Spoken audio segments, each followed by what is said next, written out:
오늘은 리오타르라는 사람인데 혹시 들어보셨어요? 리오타르? 처음 들어. 다들 처음 들어보시는 거로. 그러니까 리오타르 이분은 우리 1900년대 초에 우리나라에서 포스트 모던이라는 붐이 막 불어요. 그때 우리나라 소설 중에 뭐 장정일 소설이라든지 아니면은 또 누구지? 하일지라든지 뭐 여성 작가로는 배수아라든지 뭐 이런 작가들이 포스트 모던 소설이라고 해서 뭐 영화라든지 드라마라든지 이런 컨셉들이 많이 퍼졌을 때 그때 이제 막 야 포스트 모던이 뭐야? 막 이런 이야기가 나올 때 제 이제 대학 처음 와가지고 저는 이제 그래서 이 리오타르라는 사람이 철학자인데 어마어마하게 우리나라에선 욕을 많이 먹었어요. 왜냐하면은 80년대 말 90년대는 뭐 혁명을 해야 되는 시기잖아요. 운동권이 막 득세하던 시대고 혁명을 하고 세계를 발전시키고 진보시켜야 나가서 적이 있는 적을 물리쳐야 되는데 이 리오타르는 뭘 얘기를 하냐면 야 적이 어딨어 이 세상에. 이제는 뭐 적이랑 치고받고 싸우는 게 아니라 우리는 각자 그냥 각자의 자리에서 자기 혹은 자기의 이야기를 만들어야지 그런 이야기를 하는 거예요. 그러니까 이 사람의 어떤 철학이나 사고방식이 많이 오해받은 점이 좀 있고 제가 오늘은 이 책을 중심으로 이야기할 텐데 이게 저는 옛날 책을 읽었는데 이번에 수업 준비하면서 새로 번역된 걸 하나 다시 사서 봤거든요. 근데 옛날 책보다 번역이 훨씬 잘 돼 있더라고요. 그래서 포스트 모던의 조건이라는 책인데 이 책은 언제 나왔냐면은 1980년대 나왔어요. 그러니까 1979년에 나왔어요. 오늘 주로 다룰 내용이 포스트 모던의 조건이라는 책인데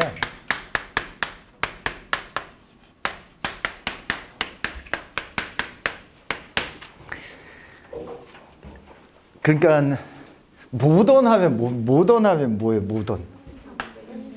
근대, 현대 뭐 이렇게 이해하잖아요. 근대, 현대. 근데 모던이라고 하는 게 현대라고 하더라도 예를 들어 2000년 전에 생각을 한번 해보세요. 2000년 전에 사람도 자기가 살던 시대는 현대잖아요. 그죠?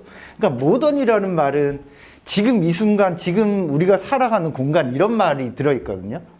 그죠? 근데 이제 리오타르가 이 1970년대 말 80년대에 그 프랑스 퀘벡에 있는 대학에서 앞으로 미래 사회는 어떻게 설계되어야 될 것인가에 대해서 제안을 받고 거기에 대해서 철학자로서 앞으로의 미래는 이렇게 될 것이다. 그러니까 이걸 준비해야 된다라고 말한 책이라고 보시면 돼요.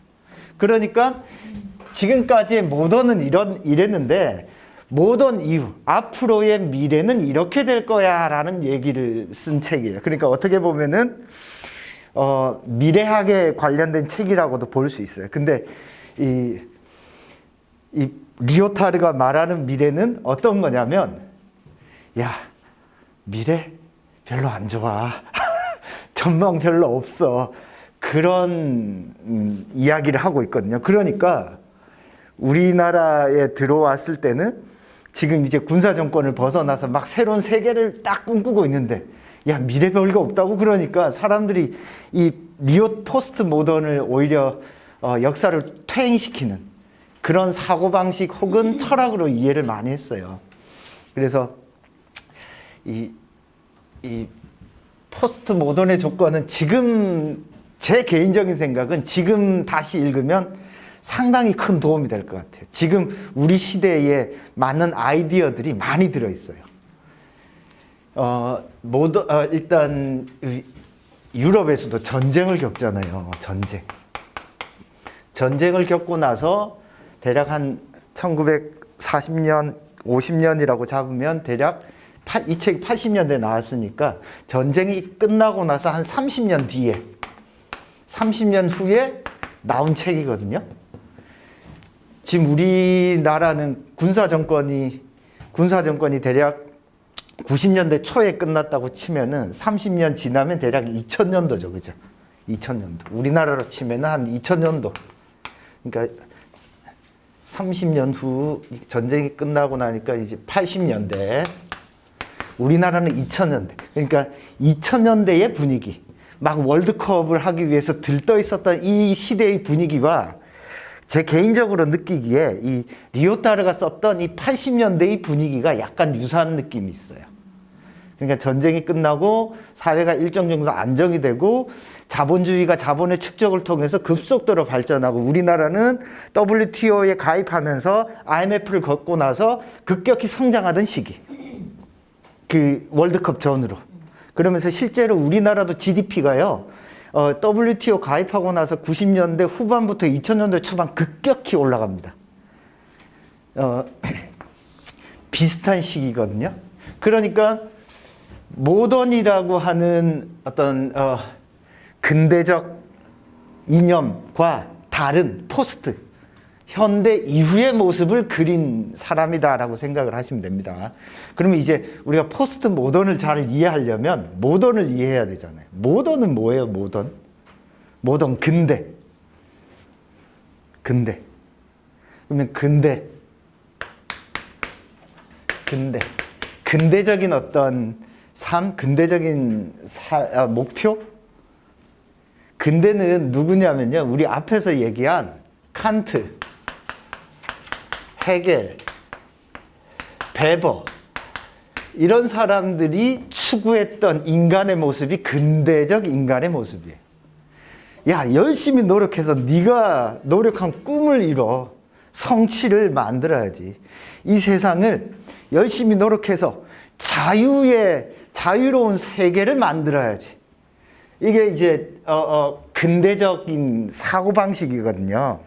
더 이상 이런 사고방식이 먹히지 않는다가 포스트 모던이에요. 사회가 바뀌었으니까. 이걸 이제 1980년대 이 이야기를 하니까 누가 이걸 듣고 받아들이겠어요. 왜냐면 그때만 하더라도 야, 우리 선진국 돼야지, 노력해야지 막 이런 건데. 이 책은 최초에 우리나라에 1990년대 초에 번역이 됐거든요. 92년도, 3년도에 번역이 됐는데 저는 이거를 95년도인가 6년도에 읽었어요. 근데 처음 읽었을 때 제 개인적인 느낌은, 아니 그렇게 욕을 하는 사람들의 책을 치고는 상당히 다방면에서 문제를 접근하고 있다는 느낌을 저는 많이 받았는데, 그래서 사실은 저는 이 리오타르의 생각을 조금 좋아하는 편이에요. 추종하는 편이에요, 저는. 왜냐면 앞으로는 이렇게 될 수밖에 없고 이렇게 갈 수밖에 없다고 생각을 해서 그래요. 그러니까 칸트는 야, 인간이 이성을 가지고 너의 자유를 스스로 설계할 수 있어. 이 자율이죠, 자율. 그러면서 인간이 신이 만들어낸 그대로 사는 게 아니라 자율적 존재로서 살아간다라는 자유의 개념이 칸트로부터 나오거든요. 헤겔은 야, 더 나아가서 인간이 인간으로 존재하는 것이 아니라, 개별자로 존재하는 것이 아니라 역사를 만들어내고 어떤 보편사로서의 인간, 보편적인 역사를 만들어서 인류 전체가 자유로워지는 공간이 헤겔이잖아요. 베버는 이 과정을 거치면서 무한한 진보의 역사 속에 들어갈 수 있다를 말하는 게 베버고. 그러니까 이런 사람들에 있어서 이 근대라고 하는 건 뭐냐면은, 좀 줄이면은 어떤 자유의 이념을 달성한다거나 억압받았던 것들을 해방시킨다거나 이런 논리거든요. 그러니까 모던을 살아가는, 근대를 살아가는 사람들은 어떻게 되냐? 이렇게 자유와 해방과 나의 진보를 위해서 삶을 살아간다는 거예요. 이 사람의 말은. 근데 포스트 모던은 더 이상 이렇게 못 살아간다는 거죠. 이렇게 이 자유, 해방, 진보 이런 거 안 먹힌다는 거예요. 왜 그럴 것 같아요? 어머님들 살아가면서 요즘에 자유, 해방, 진보 뭐 이런 거 생각하면서 사시는 분 계세요? 없잖아요. 그 이전의 사회는 강력한 힘, 군사력, 전쟁의 시대였잖아요.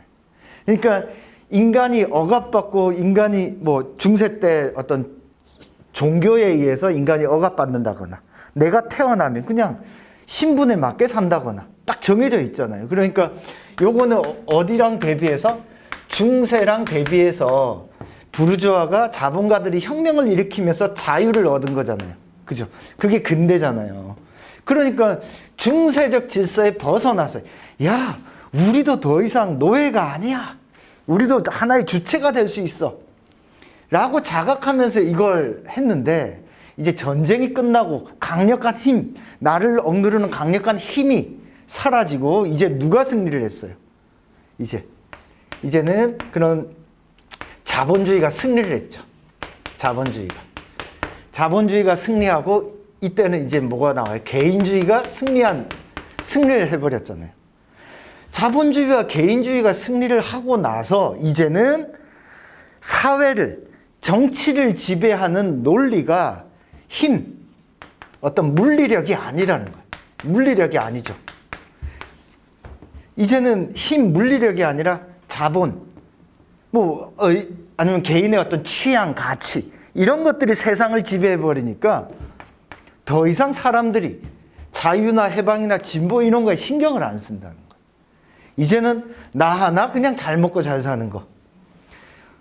예를 들어 이런 거죠. 그래서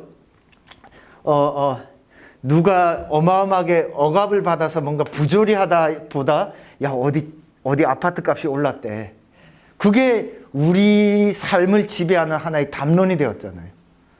그래서 이 리오타르는 근대적 담론, 근대적 이야기라고 하는 게 더 이상 우리 시대에는 먹히지 않는다. 그러니까 자유, 해방, 진보, 이거 뭐라고 불러요? 이념이라고 부르죠. 이념. 이런 이념이라고 하는 것이 더 이상 포스트 모던 시대에는 아무런 영향이 없다라는 거예요. 근데 이걸 자꾸 늘어진다? 그러면 어떻게 돼요? 오히려 퇴행하는 거죠. 그래서 이념의 어떤 뭐라고 해야 될까? 종말? 이념이 더 이상 실질적인 유효성을 가지지 않는 시대의 특징을 포스트 모던이라고 부릅니다. 그래서 이념이 실질적인 어떤 효과가 없는 시대. 이게 이제 포스트 모던의 시대입니다. 그걸 뭐라고 이야기하냐면 이렇게 바뀐 결정적인 계기가 드디어 이제 힘과 권력에 의해서 세계가 작동하는 게 아니라 물리력이 아니라 자본주의와 개인주의가 완전히 이 세계를 지배하면서 이제 바뀌었다라고 이야기를 하고요. 그러면은 자본주의와 개인주의가 이렇게 퍼졌어요. 사람들이 물리력을 치고받고 싸워서 강력한 군사력을 가진 게 세계의 주도권을 가지는 게 아니기 때문에 이제는 뭐가 중요할 것 같아요? 이제는 말이 중요해요. 말. 표현, 언론, 지식, 이런 것들이 중요하죠. 그래서 이 포스트 모던 시대에는 정치라고 하는 인간의 삶을 지배하는 게 어떤 특징을 가지게 되냐면 언어 게임의 어떤 특징을 지니게 됩니다. 언어 게임. 그러니까 언어 게임이라고 하는 게 어려운 게 아니라 그냥 말을 통해서 규칙을 만들고 질서를 만든다는 거예요. 말을 통해서. 그전에는 힘을 통해서, 무력을 통해서 질서를 만들었는데 이제는 말을 통해서. 그러니까 최근에는 뭐가 중요해요? 말을 잘하는 게 중요하고 그 표현을 잘하는 게 중요하죠. 그죠? 그러니까 이 리오타르가 말하는 거는 요게 지금 없어진 힘을 더 이상 미치지 못하는 시대인데 요것만 잡고 있으면 안 되고 그러면 이렇게 언어로 인해서 작동되는 세계가 좀 더 자유로워진 세계냐 이게 이제 좀 더 편해진 세계냐라고 할 때 리오타르는 그게 아니라는 거예요. 그래서 리오타르는 어떻게 이야기하냐면 앞부분에 잠깐 볼까요?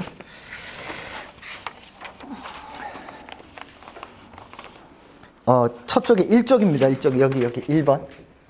여기 서문에 있는 부분 제가 옮겨놨는데요. 두 번째 단락 한번 보시면 아주 단순화해서 표현하면 나는 포스트 모던을 거대 서사에 대한 회의라고 정의한다. 거대 서사. 그러니까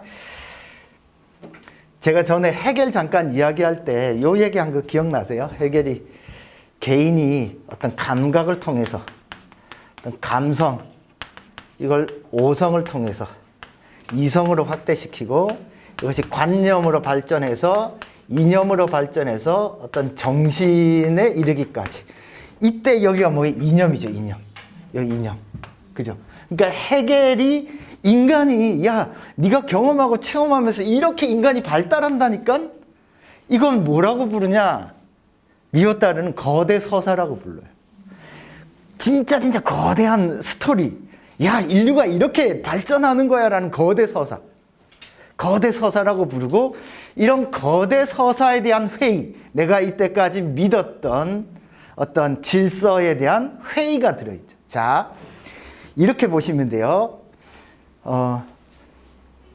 과거에 칸트나 헤겔은 어때요? 신중심의 세계에서 뭘 만들어냈어?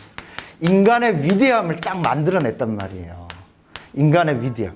그런데 리오타르가 보기에는 야, 신중심에서 인간 중심의 거대 서사를 만들었는데 이것 또한 인간을 어떻게 억압하는 수단 도구가 될 수 있다라고 이제 이야기를 하는 거죠.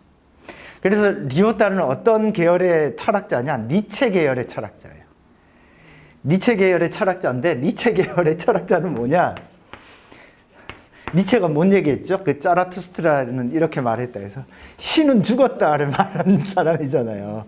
그래서 신은 죽었다라고 말하는 데가 어디냐면은 자라투스트라가 깨달음을 얻고 나서 산을 딱 내려와요. 근데 제일 처음에 내려온 데가 그 시장이에요, 시장. 시장이 뭐죠? 물건이 사고 파는, 돈이 지배하는 공간이죠. 그래서 거기에서 일장연설을 합니다. 야, 너 신을 죽었다라는 소리 못 들었어? 근데 사람들은 뭔 소리야 하면서 걔를 자라투스트라의 얘기를 거들떠도 안 보거든요. 그러니까 니체가 신은 죽었다라고 할 때 우리가 믿고 있었던 어떤 진리라고 하는 거, 보편적인 진리라고 하는 거, 사실 이게 더 이상 영향을 미치지 않는데 너네들은 왜 아직까지도 그런 전통적인 질서, 규칙에 얽매여서 사느냐, 이런 뜻이거든요. 똑같은 거예요, 이 리오타르가. 리오타르의 어떤 이야기는 니체적인 어떤 아이디어예요.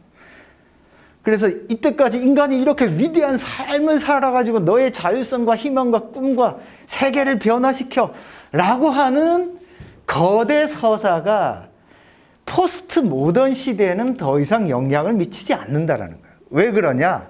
자본주의와 개인주의의 발달. 왜냐하면 이게 힘이 지배하던 사회, 물리력이 지배하던 사회, 강제력이 지배하던 사회에서는 내가 저놈의, 리오타르는 이렇게 표현해요. 요 시대에는 뭐예요? 적이라고 하는 것이 분명했다. 근데 이 시대에는 적이 불분명해요. 도대체 누가 적이고 그냥 다 같이 열심히 해서 돈 벌면 되지, 먹고 살면 되지. 그러니까 적이 불분명하니까 내가 추구해야 될 이념이 없는 거예요.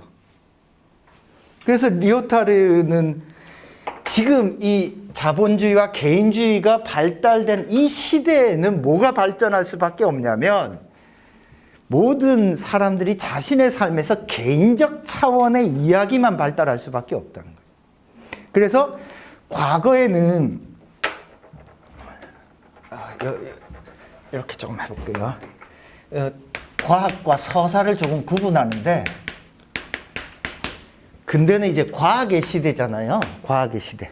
그런데 이제 서사라고 하는 건 이야기거든요. 이야기. 그래서 그 리오타르는 거대 서사, 미시 서사 이런 말을 써요. 그러니까 쉽게 말하면 이야기예요. 이야기. 과거에는 어떤 게 크게 지배를 했느냐? 야, 네가 꿈을 가지고 희망을 가지고 열심히 공부를 해. 어때요? 그래서 인류 발전에 기여하고 대통령이 되고 우리 어릴 때 꿈하면 뭐예요? 대통령! 뭐 이렇게 얘기했었잖아요. 그런 게 먹히던 시대가 근대라는 거예요. 근데 지금 애들한테 물어보면 너 꿈이 뭐야 하면 아 몰라 묻지 마. 그렇게 되잖아요. 그게 왜 그래요? 꿈을 상실한 시대. 포스트 모던의 시대는 꿈을 상실한 시대예요. 왜? 내가 뚜렷이 달성해야 될 목표가 없어요. 지금 20대 청년들이나 취준생들한테 물어보세요. 왜 힘들어요? 힘든 게 간단해요. 돈을 많이 못 벌고 취직이 불안해서 뭐 그런 것도 있지만, 아니 이렇게 살아도 기껏 해봤자 직장 생활을 평생 해야 될 텐데 그게 쫙 보이니 내가 이걸 해야 되는지 말아야 되는지 동기부여가 안 되는 거예요. 이런 스토리가 포스트 모던 시대에는 안 나온다. 인위적으로 만들려고 해도 안 만들어진다는 게 이 지금 리오따르의 생각은. 그러니까 역설적으로 사람들이 얼마나 무기력하겠어요. 그죠? 그걸 이제 리오따르는 그 포스트 모던 시대의 문제라고 생각을 하는 거예요. 포스트 모던 시대에는 이렇게 사람의 피를 끓게 만드는 그런 게 없다라는 거예요. 그러니까 모두 다 뭐예요? 피를 끓게 만들려고 스포츠를 보러 가죠. 야구 보러 가고 축구 보러 가고 하다못해 UFC 같은 격렬한 운동 같은 걸 보러 가죠. 왜? 피를 끓게. 아니면 영화를 보러 가죠. 그죠? 아니면 드라마에 빠지고. 이게 왜 그러냐? 거대 서사가 없어진 시대에 사람들을 이렇게 딱 들끓게 만드는 게 사라진 시대라. 그러니까 이제 요거를 어떻게 극복해? 자본주의나 이 개인주의가 이미 다 승리를 한 시대이기 때문에 이 극복하기 어려운 거죠. 그래서 이 어떻게 보냐면 이제 과학과 서사를 이야기하는데 서사라고 하는 건 그냥 이야기예요. 이야기. 재밌는 이야기 들으면은 계속 빨려 들어가잖아요. 그럼 대표적으로 뭐 드라마나 영화나 그죠? 신화도 전부 다 이야기죠. 그죠? 그러니까 과거에는 지식의 정당성이라는 것이 서사의 형태를 띄었다는 거예요. 서사. 그럼 이런 거죠. 야, 옛날에 이야기하면서 그래. 야, 심청이가 인당수에 빠져서 아빠를 위해서 그럼 어때? 나도 아빠를 위해서 이렇게 헌신해야 되나? 효의 이념이 어때요? 심청전이라는 스토리 속에 들어있는 거죠. 그죠? 그러니까 우리 옛날 이야기엔 뭐가 들어있어요?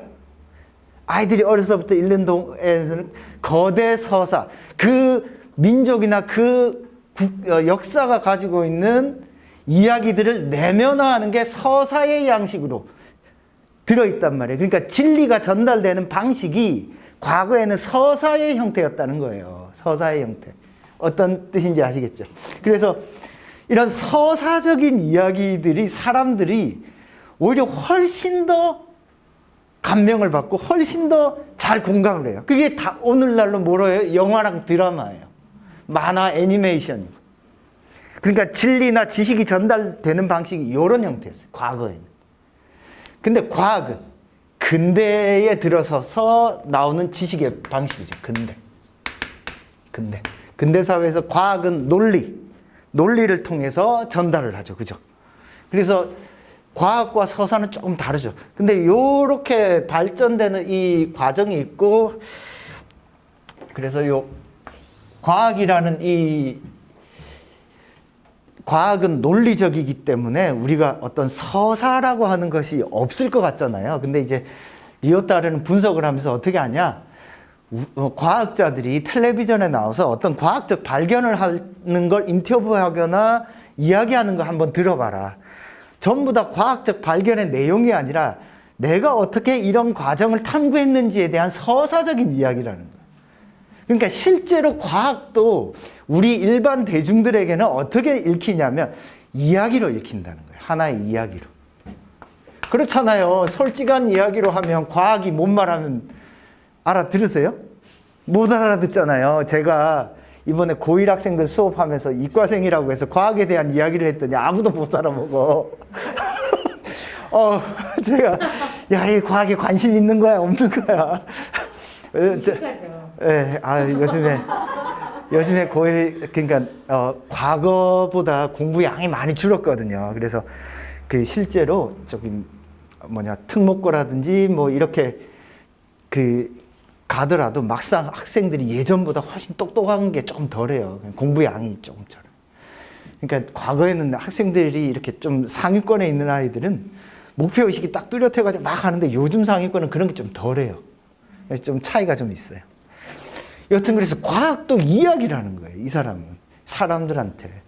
저는 솔직히 철학을 공부를 많이 했지만 저는 철학보다 문학이 더 위대하다고 생각해요. 왜 그러냐면 철학은 논리적으로 딱딱딱 이야기하기 때문에 사람들한테 전달되기가 어려워요. 그러니까 철학 공부하는 사람들은 어떤 특징이 있냐? 그래서 보수적인 사람들이 많고요. 그러니까 자신의 지적인 어떤 욕심을 채우기 위해서 공부하는 사람들이 많아요. 근데 문학이라고 하는 건 예술에 속하잖아요. 문학은 훨씬 더 사람들의 직접적 삶에 영향을 미쳐요. 철학보다.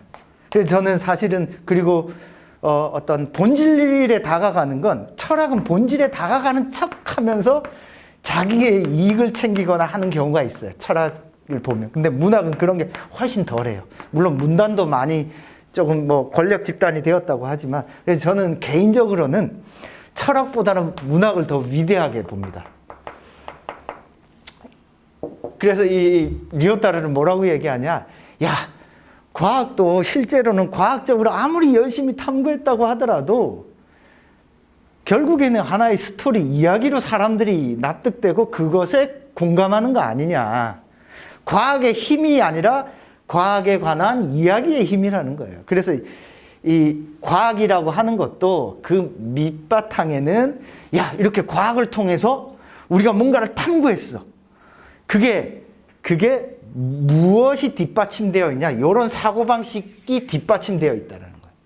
그래서 인간의 위대함을 입증해주는 구체적인 방법으로서의 과학.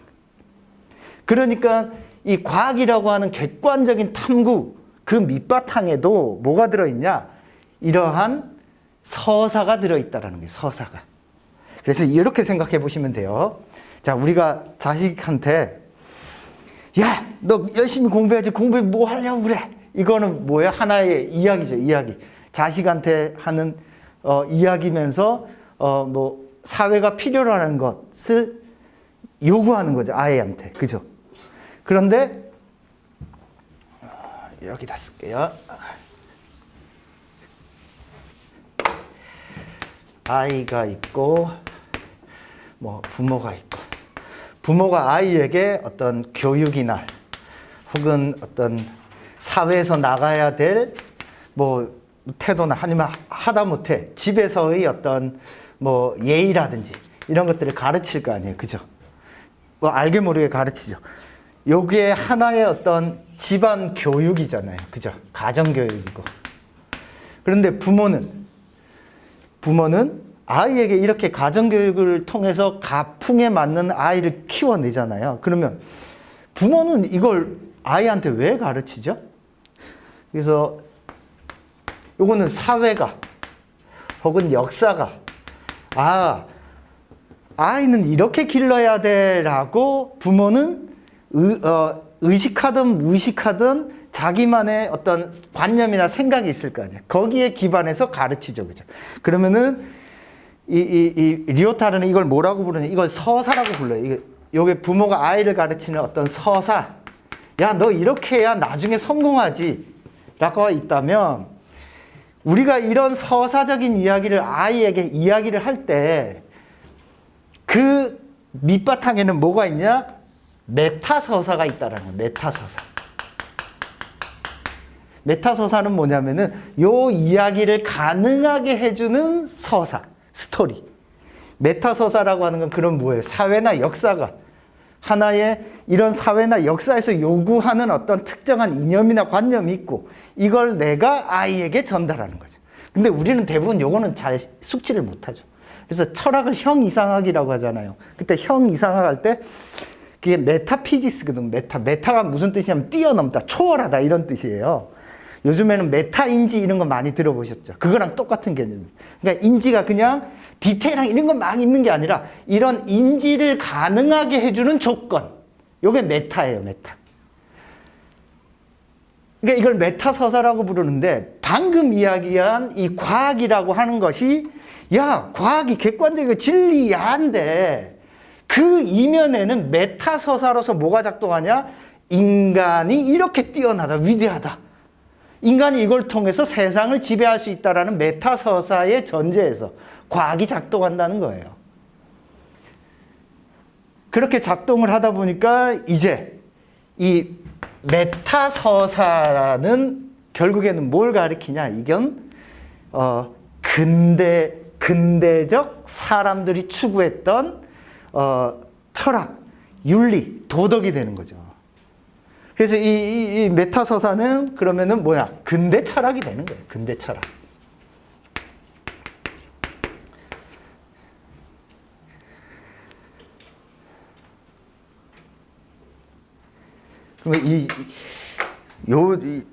그래서 리오타르는 이런 메타서사, 옛날 과거의 이야기 이런 것들을 통해서 이제 본격적으로 뭘 말하려고 하냐면 이러한 메타서사가 더 이상 우리의 삶에 영향을 안 미친다. 이게 포스트 모던이에요. 그럼 왜 그런지를 잠깐 이야기해 볼게요.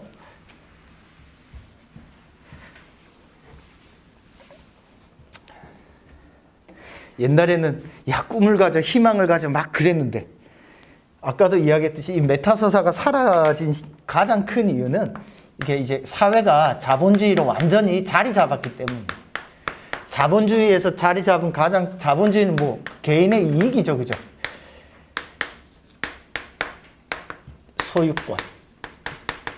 요걸 긍정하는 게 자본주의잖아요. 그러니까 오로지 사람들의 입장에서는 큰 이야기보다는 나의 이익만 이제 중요한 시대가 되어버린 거죠.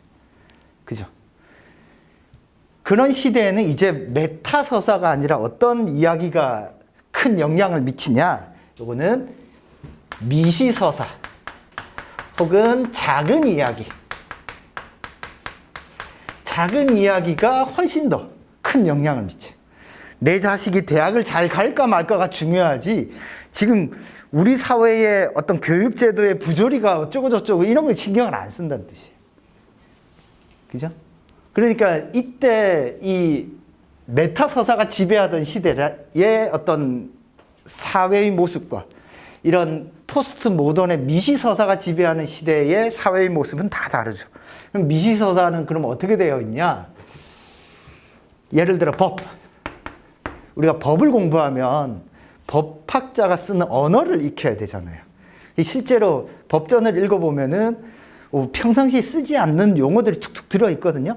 그렇게 함으로써 이제 옛날에 사실을 공부하거나 로스쿨 공부하는 사람들은 어떻게 표현했냐면 법문이 튼다라고 했어요. 법적 용어를 내 것으로 만들죠, 그죠?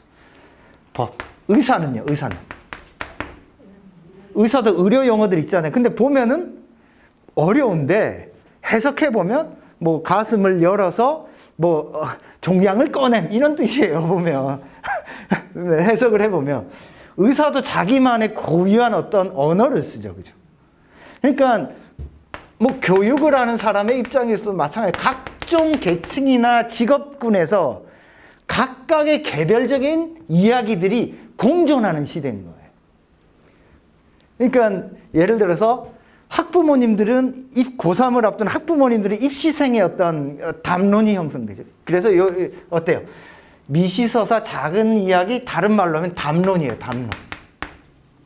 특정한 계층, 특정한 집단, 특정한 사람들끼리만 소통하는 것이 포스트 모던 시대고 그거는 왜 그럴 수밖에 없냐? 사람들이 거대한 이야기에 관심이 없으니까 자기의 관심 있는 부분만 지지고 볶고 하잖아요. 그죠? 그래서 어떤 사람들은 예를 들어 정치 성향이 비슷한 사람들끼리 또 인터넷 카페에서 모이고 아파트 단톡방 들어가면 또 비슷한 이야기하고 그러니까 다 비슷비슷한 이야기들이 우후죽순으로 막 생기는 것. 그게 이제 이 포스트 모던의 어떤 모습이라고 하는 거죠. 포스트 모던의.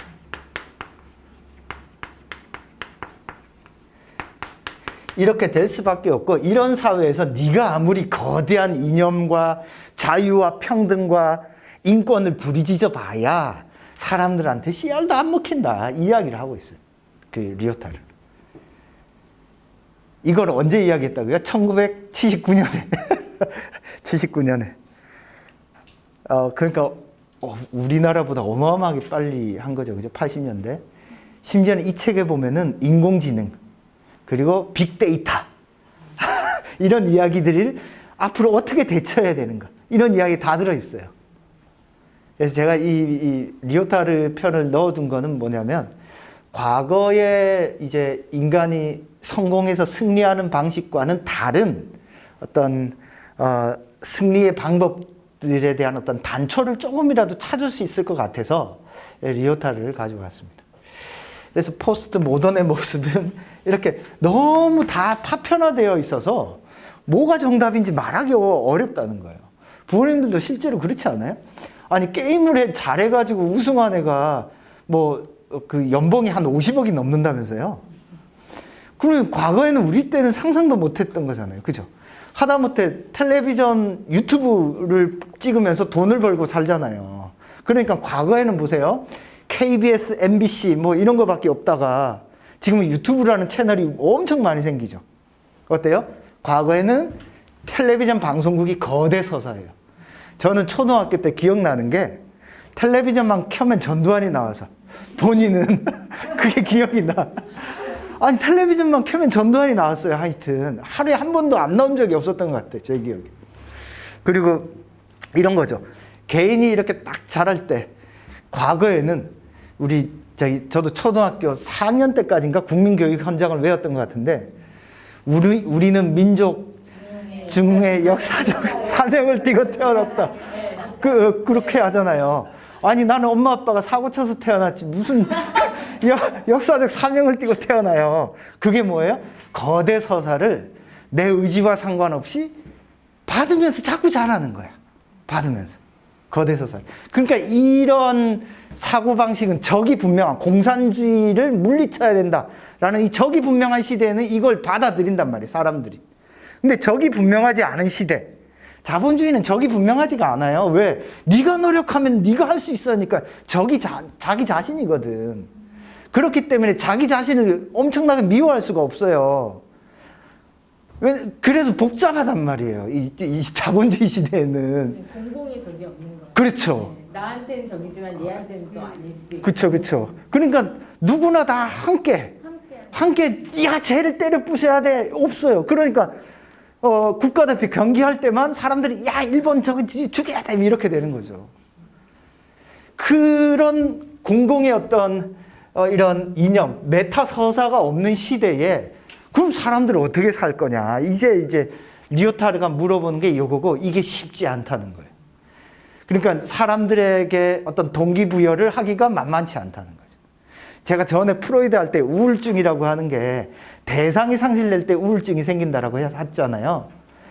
현대 자본주의 후기 산업사회는 그래서 대부분의 사람들이 우울증에 경향을 띠고 있어요.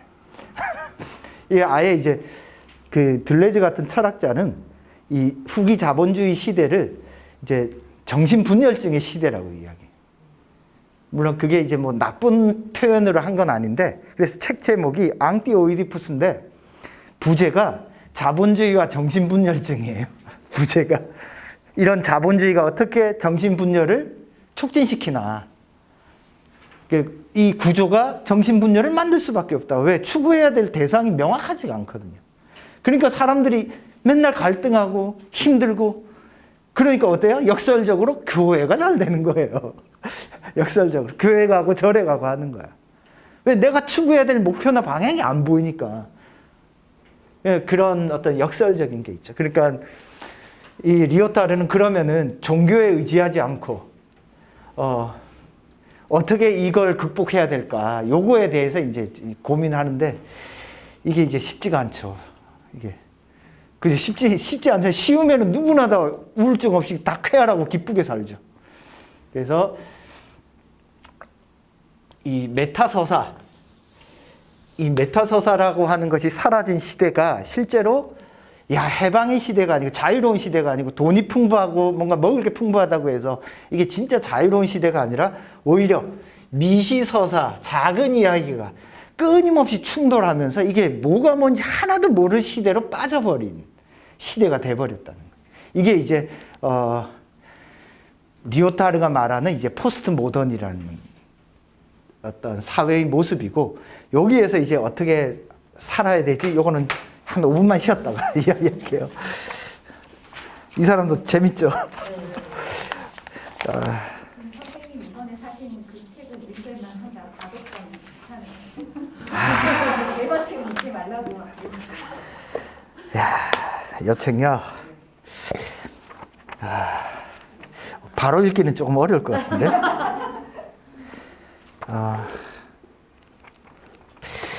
리오따르의 철학을 할까? 두 개 중에 만약에 읽는다면, 이 책이 좀 더 나아요. 이 책이. 포스트 모던의 조건, 이 책이 조금 더 나아. 이 책은,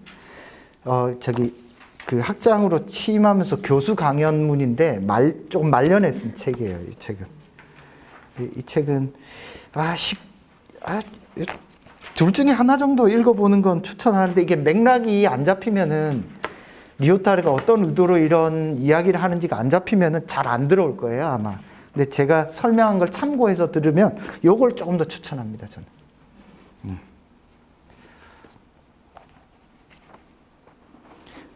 실제로 이 책에 보면은 1980년대 앞으로 사회는 그래서 컴퓨터가 발전을 할 거고 컴퓨터가 지배할 거니까 데이터를 누가 가지느냐 이게 엄청나게 중요하고 그래서 개인은 이 데이터에 대한 접근권을 요구해야 된다라고 이야기해요. 이 책에서. 1980년대 79년에 썼거든요. 그죠? 지금에 와서 충분히 변주해서 읽을 그게 개인의 어떤 자유나 어떤 사회가 나가야 될 어떤 방향이다. 뭐 이런 이야기가 뒤에 들어 있어요. 포스트 모던 조건 이 책은 논쟁이 어마어마하게 많았던 책이에요. 아마 인터넷에 찾아보면은 어마어마하게 많을 거예요. 관련 내용이. 저도 20대 후반에 이 세미나를 하면서 이 포스트 모던 조건 요걸로 발표를 한 적이 한 번 있거든요. 그러니까 그때가 언제였지? 2000년대 초인가 그래요. 그 발표를 한 번 했는데 선배가 야 너는 무슨 시대에 다 덜 떨어진 이딴 책을 가지고 발표를 하냐고 저 욕을 엄청 먹었어요. 근데 제가 볼 때는 리오타르가 생각하는 게 오히려 더 우리 현실을 설명하는 어떤 이론으로서 더 적당한 것 같아서 저는 이제 골라서 설명을 했는데 이 책이랑 에드가 모랭이라는 사람이 쓴 20세기를 벗어나기 위해서 그 두 개를 가지고 발표를 했는데 욕이란 욕은 다 그래서 그 선배랑은 아직도 안 만나요. 왜냐하면은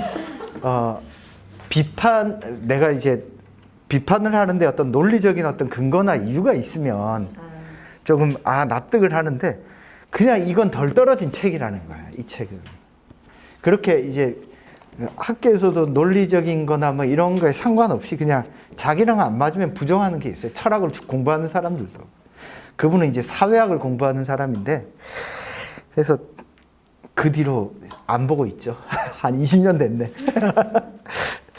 근데 저는 오히려 이제 조금 더 시간이 지나면 리오타르가 훨씬 더 많이 부상할 거다라는 생각을 해요. 왜냐하면 현 시대를 잘 설명해주는 거의 30년, 40년을 앞서간 사람이거든요. 대단한 거죠. 그러고 보면. 실제로 책에 보면은 어디 제가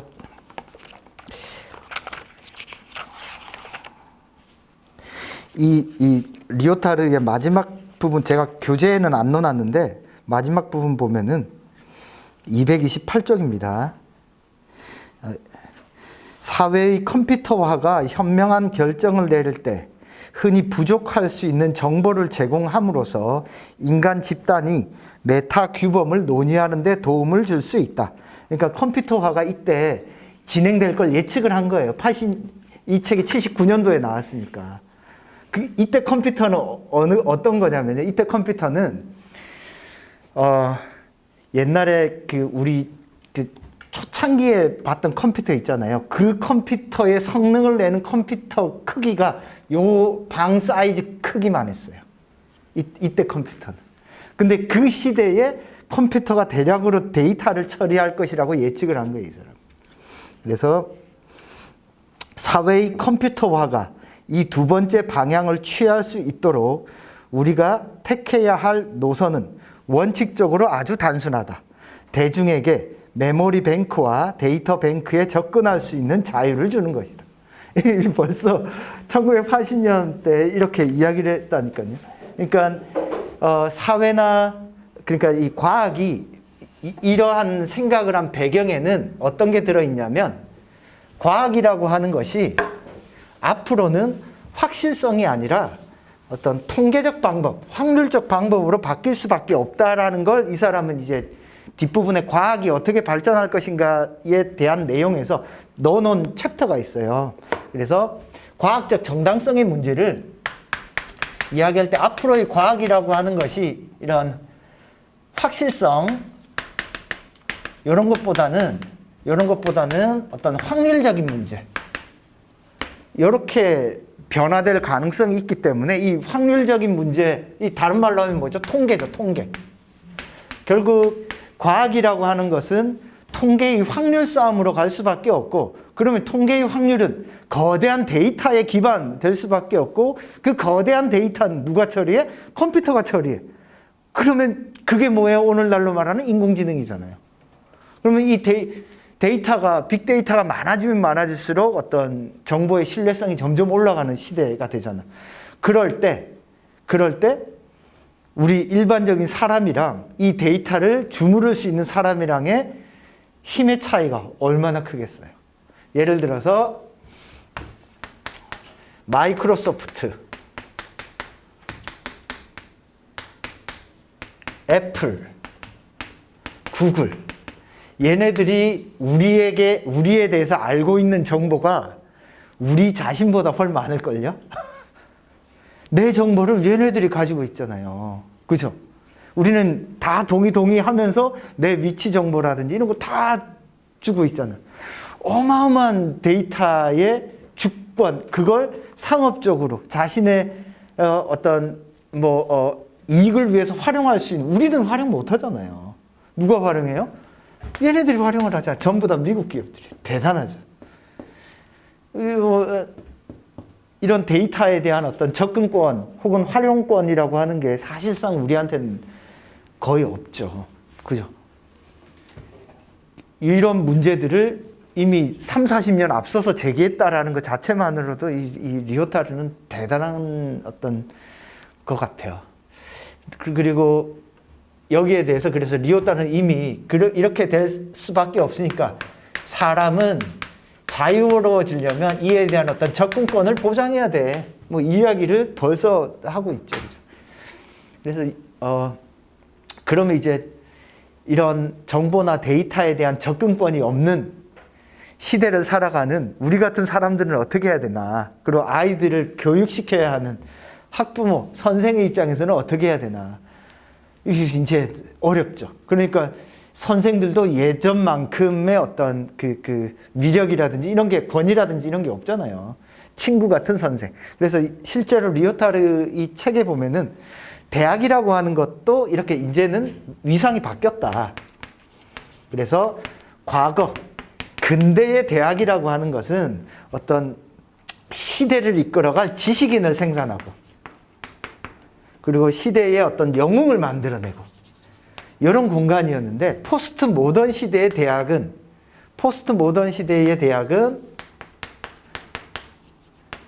그냥 직업을 찾기 위해서, 돈을 벌기 위해서, 또 뭐라고 표현하냐면 아까도 이야기했잖아요. 특정한 담론의 질서 속에 들어가기 위해서 익히는 것이 대학이라는 거죠. 어떤 담론의 질서 속에서. 그렇기 때문에 모든 사회가 이렇게 조금 뜨겁게 뭉쳐있는 사회가 아니라 다 차갑게 이렇게 흩어진 사회라고 보는 거예요. 그래서 어떤 차갑게 흩어진 사회. 이렇게 보는 게 이제 어디 갔냐? 그 포스트 모던 시대의 어떤 대학의 역할이고 교육자도 비슷하다는 거죠. 그래서 아예 리오타르는 어떤 책을 쓰냐면 지식인의 종언이라는 책을 씁니다. 왜냐하면 앞으로는 지식인이 뭔가 어떤 선지자라든지 깨달음을 얻어서 전달해 주는 사람의 역할을 안 한다는 거예요. 자, 이렇게 딱 보면은 최근의 경향하고 상당히 맞죠, 그죠? 대학의 위기를 얘기하잖아요. 그리고 이제는 뭔가 교수가 나와서 이야기하는 것보다는 말 잘하고 내가 재밌어하는 이야기를 잘 들려주는 사람들의 강의를 듣죠, 그죠? 그리고 대표적으로 뭐 테드 강의 같은 경우, 그죠? 언제 어디서든 뭔가 유명한 사람의 강의를 손쉽게 들을 수 있는 환경이 조성되어 있죠, 그죠? 그런 시대에서 작은 이야기, 지금 미시서사 작은 이야기가 끊임없이 확장될 수밖에 없는 상황에 놓여 있는 건 맞는 것 같아요. 그러니까 이제는 어떤 자리에서 나만의 어마어마한 커리어를 쌓아서 위대한 사람이 되려고 하는 사람도 없기 때문에 이제는 대부분이 어떠냐면 자기 자리에서 자기가 처한 위치에서 자기의 이야기를 자기의 스토리를 만드는 사회로 바뀌는 거죠. 그러면은 이 미시서사 작은 이야기로 만들어 가는 건 이제 사람들이 자신의 관심사가 이제 전부 다 좁혀 있기 때문이잖아요. 근데 이제 이 자본주의 사회에서 자기의 관심사는 주로 어떤 거예요? 어떻게 하면 돈 벌까? 어떻게 하면 내가 안정적 직장을 가질까? 그죠? 어떻게 하면 부동산이 올라서 수익을 얻을까? 주식이라든지 요즘에는 뭐 비트코인이든 뭐, 그죠? 오늘 제가 산 주식이 좀 올라야 되는데. 제가 주식을 해서 한 5천만 원 정도 날렸거든요. 저희 집사람은 몰라요. 5천만 원 정도 날렸는데 그 뒤로 거의 안 해요. 그러니까 이게 어떻게 됐냐면 뭐지? 누구냐? YG 있잖아요. YG를 딱 샀는 그저 한 5천만 원 정도 날렸겠다. 하여튼 YG를 샀는데 갑자기 싸이가 뜬 거예요. 싸이가 그때가 언제인지 한 4, 5년 됐잖아요. 그죠? 싸이가 갑자기 뜨면서 YG 주식 계속 오르는 거예요. 그래서 일단 팔았어요. 팔고 나서 갑자기 돈이 많이 생겼잖아요. 그때 한 5천만 원을 벌었어. 근데 갑자기 생기니까 이거 내가 통제가 안 되는 거야. 그래서 이것저것 하다 보니까 다 날라갔어. 쉽게 만드는. 그러니까요. 그래서 그때 깨달았죠. 야, 쉽게 벌면 안 되는구나. 그래서 어때? 이런 거죠. 사람들이 관심 가지는 거. 그러니까 전부 다 작은 이야기들이 다 돈 문제랑 연결돼 있어요. 돈 문제랑. 그러니까 자본주의 시대의 작은 이야기라고 하면 야, 어떻게 어디가 좋대? 이런 거 이야기하다가 다 간단 말이에요. 그러니까 요 미시서사나 작은 이야기 속에서 우리는 어떻게 되냐? 그냥 어떤 돈 생각하면서 여기에서만 안주하면서 살아가니까 어때요? 탈출이 거의 불가능하죠. 그죠?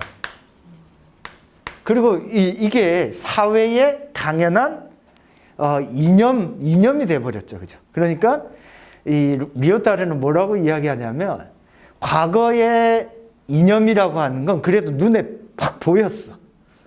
과거의 적이라고 하는 건 눈에 딱 보였단 말이에요. 공산주의 물리치자. 와, 우리 민족의 영웅. 이런 게 딱 보였단 말이에요.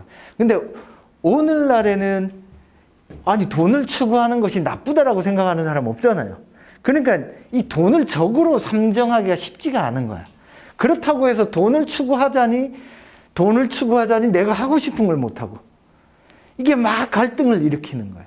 그래서 이 리오타르는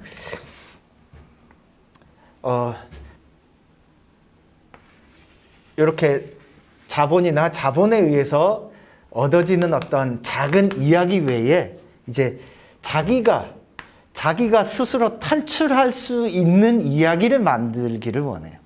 그건 어떻게 보면 이런 거야. 자기만의 서사를 만들어요. 자기만의 신화를 만들어야 되는 거예요. 그러니까 돈의 질서 속에서 만들어진 신화라고 하는 것은 내가 그 속에 포함되어 버리기 때문에 막상 얻고 나면 좋긴 한데 저처럼 다 날린다니까요. 얻고 나면 좋긴 한데 좋지 그래 돈이 최고야 되는데 막상 이걸 가지고 내가 뭘 할 수 있지 하고 나면 허무함이 느껴진다고요.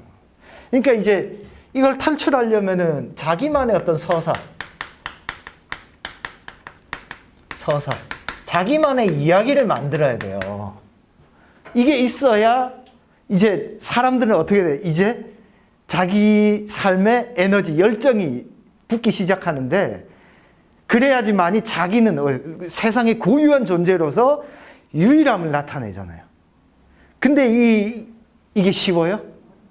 엄청 어렵죠. 이거는 거의 수도승에, 예를 들어 저는 철학 공부를 아직까지 하잖아요. 어디 가서 철학 공부한다면 정신 차리라는 소리 들어요. 진짜로요. 아직까지 그런 소리 듣는다니까요. 그리고 저 철학과 갈 때는 야, 철학관 차리려고 갔냐가 90%야. 질문이. 그래서 점점 봐줘. 그런 친구들이 90%였다니까요. 그러니까 자기가 돈은 안 되지만 뭔가 투자하려고 하면은 이건 알게 모르게 욕 들어 먹는 짓이고, 이걸 벗어나기가 의외로 또 쉽지가 않단 말이에요. 탈출이 어려울 것 같아요. 그래서 탈출이 어마어마하게 어렵죠. 그러니까 그 자기만의 서사나 뭐 이야기를 쓴다는 게 네. 저런 게 빠지고서는 되지가. 그렇죠. 그러니까 자본주의 사회에서는 이걸 매개로 한 서사가 대부분. 있죠. 그래서 내가 돈으로 얼마를 벌었다, 뭐 이런 거 있잖아요. 부동산 투자 나처럼 하면 된다. 그리고 그거에 그렇죠. 반하는 서사나 이야기는 네. 하기가 그렇죠. 이렇게 쉽지가 않을 것 같아요. 네, 그걸 받아들여주죠. 저희 큰아이가 대학생인데 이제 학보사 기자를 네네. 해서 글을 쓰는데, 그 예전에 기자나 학보사는 자기의 의견을 쓰는 맞아요, 이런 맞아요. 것이 굉장히 많았잖아요. 근데 아이들이 그런 게 아니라 취업에 반하는 뭔가 이렇게 학교에 문제가 되는 기자는 아예 쓰지를 않게 돼버렸더라고요. 그러니까 그런 생각조차 아예 안 하게 되니까 이런 서사나 이야기도 맞아요. 앞으로의 이런 것들이 다 맞아요, 배제되고는 할 수가 없으니까 그렇죠. 갈수록 더 그러는 게. 그러니까 자기만의 서사를 만들기도 어려운 시대가 된 거예요. 그러니까 리오타르는 자기만의 서사를 만드는 것, 그래서 이거를 뭐라고 부르냐면 여기 왜 철학을 하는가, 이 뒷부분에 나와 있는데 이건 제가 옮겨 놓은 것 같은데 잠깐만 볼게요. 어머님 질문. 그러면 요즘에 그 유튜버들은 자기만의 콘텐츠로 성공해서 돈을 많이 벌잖아요. 그렇죠. 그러면 리오탈의 관점에서 그들은 자기만의 서사를 만드는 건가요? 네, 그렇게 봐도 될 것 같아요. 근데 탈출을 완전히 했다라기보다는 이게 이제 이 사람은 이제, 그래서 이게 한 번 딱 탈출하면 끝이다가 아니라 그게 계속 이런 자본의 질서 속에 이제 들어가기 때문에 자기만의 서사를 계속 만들려고 하는 노력, 시도, 이게 평생을 가야 된다는 얘기예요, 이 사람은. 그러니까 네. 그러니까 이게 뭐냐면은 그 리오타르는 뭐라고 부르냐면 차가운 열정이라고 부르는데요. 이 뜨거워서 와 내가 될 거야 이게 아니라는 거예요. 그게 아니라 그냥 자기가 믿고 올바르다라고 여기는 어떤 추구해야 될 자기의 모습, 이념이 있으면 그걸 돈 벌 시간을 제외하더라도 조금씩 하라는 얘기예요. 아니면은 진짜로 조금 검소하게 살면서 자기의 삶을 추구하는 삶의 방식으로 나타나면 그렇게 나타나겠죠. 저는 왜 요즘 정치하시는 분들은 정말 자기만의 네. 이 서사로 이렇게 와서 예전에 했다, 지금 이제 뭐 정치권을 하시는 분들이 그런데 결국은 돈이나 뭐 이런 문제들로 자기만의 서사가 다 그냥 이렇게 네. 바닥을 내리잖아요. 그러니까 그죠. 그게 되게 아이러니한 것 같아요. 그동안 쌓아왔던 게 막. 그러니까 제가 볼 때 리오타르의 어떤 철학의 가장 큰 어떤 매력적인 부분은 서사의 중요성, 이야기의 중요성을 과거에 우리 어릴 때만 하더라도 옛날 이야기, 전통적인 이야기가 하나의 어떤 윤리와 도덕을 만들었거든요. 그게 근대 사회의 과학으로 대치되면서 사라졌거든요. 그게 올바른 건 줄 알았어. 근데 사람은 실제로 이성적으로 안 움직여요. 그죠? 이성적으로 움직이는 게 아니라 자기의 어떤 뭐 경험이나 감성이나 이런 쪽에 움직이거든요. 그게 대표하는 게 서사예요, 서사. 이 서사의 중요성을 근대 이후 포스트 모던 시대에 다시 복원을 시켰다. 그리고 실제로 인간이 이성적으로 작동 안 한다. 그래서 재미난 이야기가 하나의 힘과 권력과 파워를 가질 수 있고, 그런 각각의 이야기들이 막 웅성웅성대는 게 포스트 모던의 사회라는 거예요. 그럼 그 속에서 입을 다물고 있으면 누가 있는지 없는지도 모르죠. 그러니까 오늘날과 같은 시대에는 언론이 많고, 그죠? 유튜브에 누구나 다 떠들고, 그래서 어떤 말이 진리인지 진짜인지도 모를 만한 시대. 그러면 이걸 리오따르는 찬성을 했냐? 이게 바람직한 미래냐? 그렇게 본 건 아니에요. 그 수많은 말들, 자유롭게 인터넷에서 이렇게 떠드는 말들은 누가 제일 많이 떠들어요? 누가? 여전히 힘과 권력이 있고 돈 많은 사람들이 제일 많이 떠들 수 있죠. 왜? 네이버나 다음 들어가 보면 광고가 제일 눈에 띄잖아요. 어떤 뉴스 클릭하면 전부 다 팝업창에 광고잖아요. 여전히 인터넷이라는 어떤 자유로운 공간이라는 것도 결국에는 돈에 왔다 갔다 하는 공간이 되어버려서, 실제로 처음에는 막 자유롭게 이야기하다가도 자유롭지 못한 상태로 바뀌잖아요. 그러니까 이 리오따르 입장에서는 자기의 서사를 딱 만들어서 그것이 메인이 되는 순간 이게 어떻게 되냐? 상업화되고 막 이렇게 되거든요. 그러면 또 쑥 빠져나와서 또 다른 자기 이야기를 만들어야 돼요. 그러니까 이 사람의 입장은 뭐냐면은, 야, 쉬운 거 없다. 그냥 열심히 네가 하고 싶은 거 하면서 살아라. 얘 가까워요. 어떻게 보면. 쉽진 않죠. 근데 그게 다음 시대를 그러니까 이 사람은 뭔가 어마어마한 혁명을 일으키겠다, 혹은 세상을 확 뒤바꾸겠다, 이런 게 아니에요. 그래서 이런 주장이기 때문에 과거의 운동권 386 세대들이 이 리오따르를 상당히 싫어했어요. 심지어는 386 세대는 공부를 많이 했잖아요. 공부를 많이 했는데 이 사람은 그렇게 공부를 많이 한 사람들 이념 다 없어져. 좀 지나면 이념이 사라진 시대가 조금 있으면 올 거야. 이러고 있으니까 이 사람, 그 386 세대 입장에서 이 책의 내용을 받아들이기 어려웠던 거죠. 근데 다 알잖아요. 우리들의 삶에 무슨 이념이 어떤 영향을 미쳐요? 오로지 돈의 이념 하나만 지금 영향을 미칠 뿐이지. 그게 이제 진리가 돼버렸잖아요. 그러니까 리오따르 입장에서는 이런 하나, 그 돈과 관련된 이야기만 웅성웅성 되는 게 아니라 돈 외에 다른 이야기들이 웅성웅성 되는 것들이 이상적인 사회라고 보는 거예요. 그래서 리오따르가 쓴 책 중에 소피스트와 관련된 책이 있어요. 소피스트, 그리스. 이 소피스트들이 자기 말을 막 했잖아요. 그 플라톤하고 소크라테스랑 막 이야기하면서. 그게 바람직한 사회의 모습이라는 거예요. 그게. 그러니까 이게 어떤 거랑 관련이 되냐면, 인류학 중에 피에르 클라스트라는 사람이 있는데, 이게 홉스랑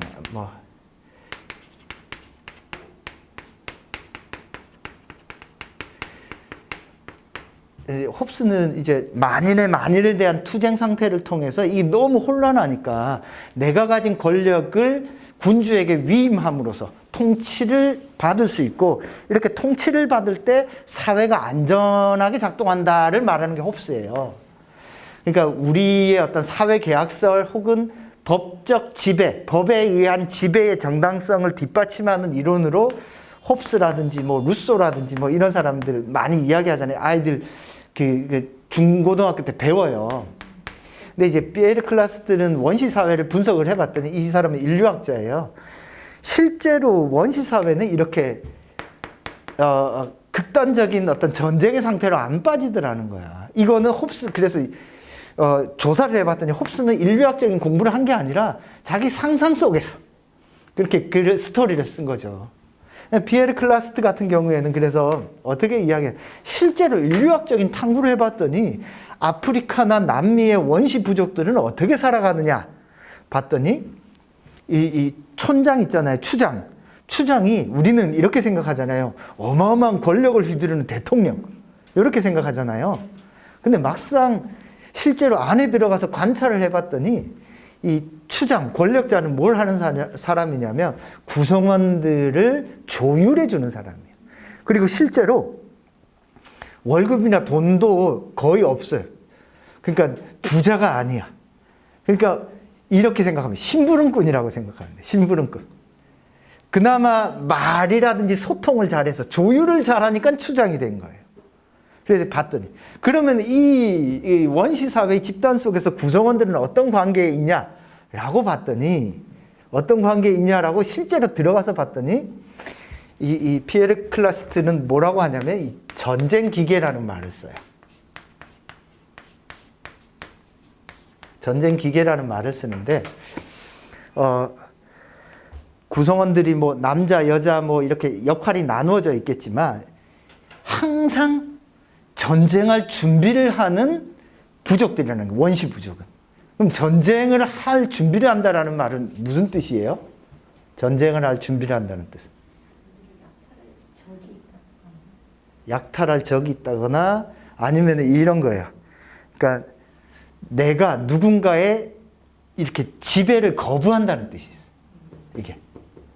그러니까 이 속의 사람들이 원시 부족의 사람들이 겉으로 볼 때는 추장 밑에 수직적 질서인 것 같지만 실제로 안에 들어가서 봤더니 전부 다 수평적이고 대등한 관계라는 거예요. 그래서 우리가 겉으로 볼 때는 완전히 다르구나. 그래서 그 리오타르도 이런 인류학적 공부를 했는데요. 이 전쟁 기계를 언급하면서 이게 사실은 뭐랑 비슷하냐면 미국 한번 떠올려. 미국은 총기의 자유가 있잖아요.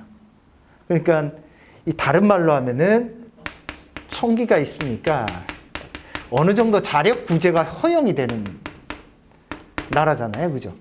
근데 근대 국가가 가장 큰 특징은 이런 자력 구제의 허용 여부가 어때요? 근대 국가에 들어서면서 완전히 없어져요. 예를 들어서 누구가 내 자식한테 해코지를 했어.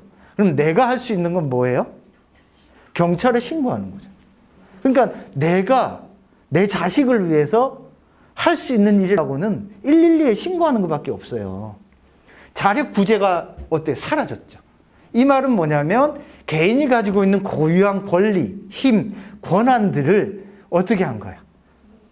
합법이라는 이유하에 국가에 다 위임을 해버린 거예요. 그럼 국가는 잘하느냐? 국가는 잘하냐고요? 아니 권력을 가진 사람이라든지 뭐 여유가 있는 사람들이야 변호사 쓰고 뭘 하면서 잘하지만 실제로 대부분의 사람들은 어때요? 못한다고. 근데 미국 총을 가지고 있죠. 그리고 중세 사회의 기사도들은 어떻게 했어요? 마음에 안 들면 서로 결투를 신청했죠, 그죠? 그러니까 어떤 불평등이나 불만이나 혹은 부조리나 부당함들이 해결되는 방식들을 직접적인 해결이 아니라 국가를 매개로 행정이라는 시스템으로 거버넌스라는 이름으로 해결함으로써 어떻게 됐냐? 모든 시민들의 권한과 권력이 오히려 떨어지는 상태가 된 게 근대 사회라고 보는 거예요. 그러니까 우리가 알고 있는 자유 이거랑 다른 거죠. 우리의 어떤 육체적 권한이 오히려 상실된 시대가 오늘날이라는 거예요. 그래서 여튼 리오타르도 이런 미시서사. 자, 왜 미시서사를 이야기하냐? 자, 앞에서도 이야기했잖아요. 더 이상 힘과 무력으로서 나의 이야기를, 지배를 정당화하는 시대는 이제 끝났다는 거예요. 리오타르가 보기에.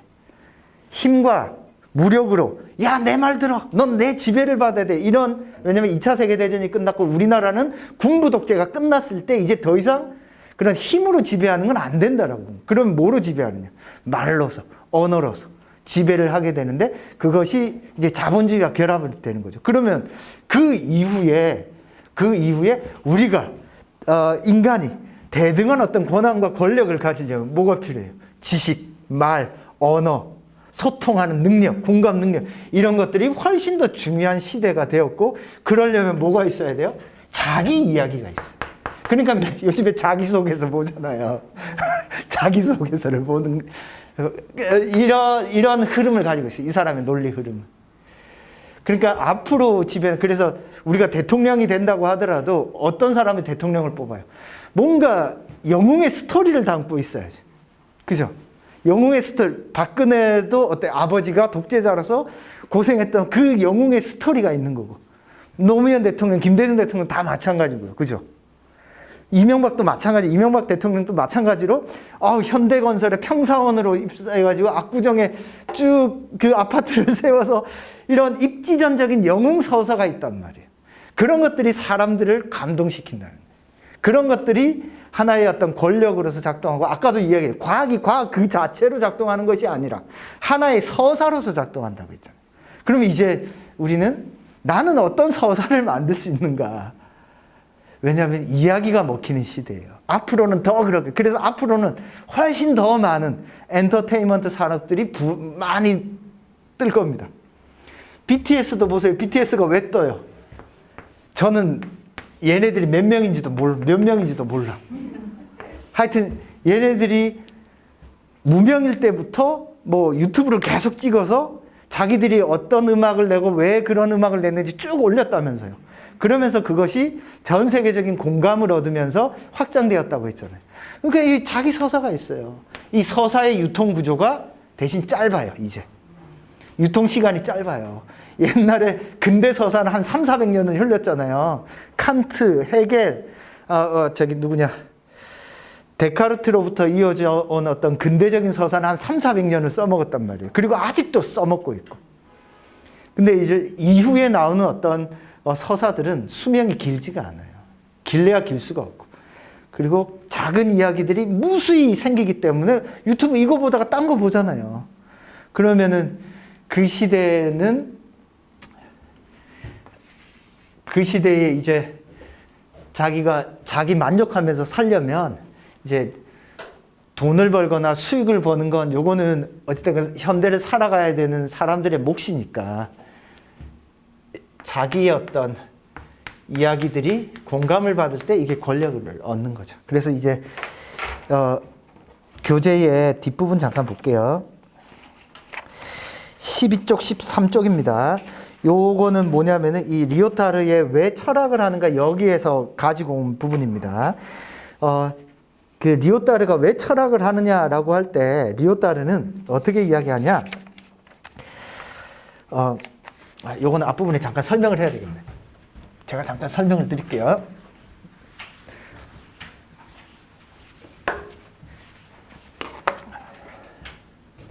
리오타르에게 있어서 철학은 뭐로 작동할 위험성이 있지라고 보냐면 아까 이야기한 메타 서사로 작용할 위험성이 있어요. 그러니까 우리가 너가 열심히 성공해서 돈을 벌어야지, 이게 철학으로 보면 어떤 효율성, 경제학이라는 어떤 배경 속에서 작동할 위험성이. 그러니까 철학을 리오타르는 어떻게 봐요? 높게 안 보는 거야. 그럼에도 불구하고 철학을 하면서 이 철학이 이렇게 반성하고 성찰을 할 수 있구나. 그걸 지적을 해요. 근데 왜 철학을 하는가라고 물었을 때 대부분의 사람들은 결핍이 있기 때문에 철학을 한다는 거예요. 철학. 결핍. 뭔가 부족하니까. 처음에 이렇게 공부할 때는 어렸을 때 공부할 때는 잘 모르시다가 최근에 이렇게 나이가 좀 들어서는 인문학이나 철학 이런 거에 대한 어떤 욕구가 좀 생기잖아요. 왜 그래? 내가 막상 이렇게 살아봤더니 내가 잘 사는지도 모르겠고 내 인생이 성공한 건지 실패한 건지도 모르고, 이거는 성공한 사람, 그러니까 경제적으로 뭔가 부를 얻고 안정을 얻은 사람도 의문이 들 수밖에 없어요. 그래서 사람들은 결핍이 있고 그 결핍을 극복해서 어디에 다가가고자 하냐? 어떤 통일성을 추구하고자 하는 거예요. 전체 속에서 내가 나는 그래 이렇게 살아야지, 어떤 통일성을 추구하고자 하는데 사람들은 결핍이 있기 때문에 이 통일성을 추구하기가 어렵다는 거죠. 이걸 뭐예요? 욕망이죠, 욕망. 내 결핍을 채우려는 욕망, 통일성을 달성하려는 욕망. 철학은 그래서 리오타르는 인간은 욕망이 있는 한 철학을 할 수밖에 없다라고 이야기를 해요. 그래서 욕망이 있는 한 철학을 할 수밖에 없다. 근데 자기의 욕망을 막 구현을 하더라도 이게 아까도 이야기한 것처럼 삶 속에서 잘 달성이 안 되기 때문에 끊임없이 이 욕망을 추구할 수밖에 없다라고 말을 하거든요. 자, 그래서 요 목적이냐면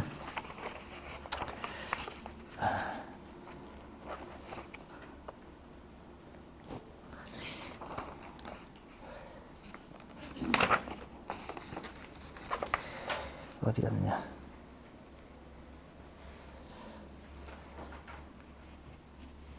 아, 13쪽이네요. 13쪽. 13쪽에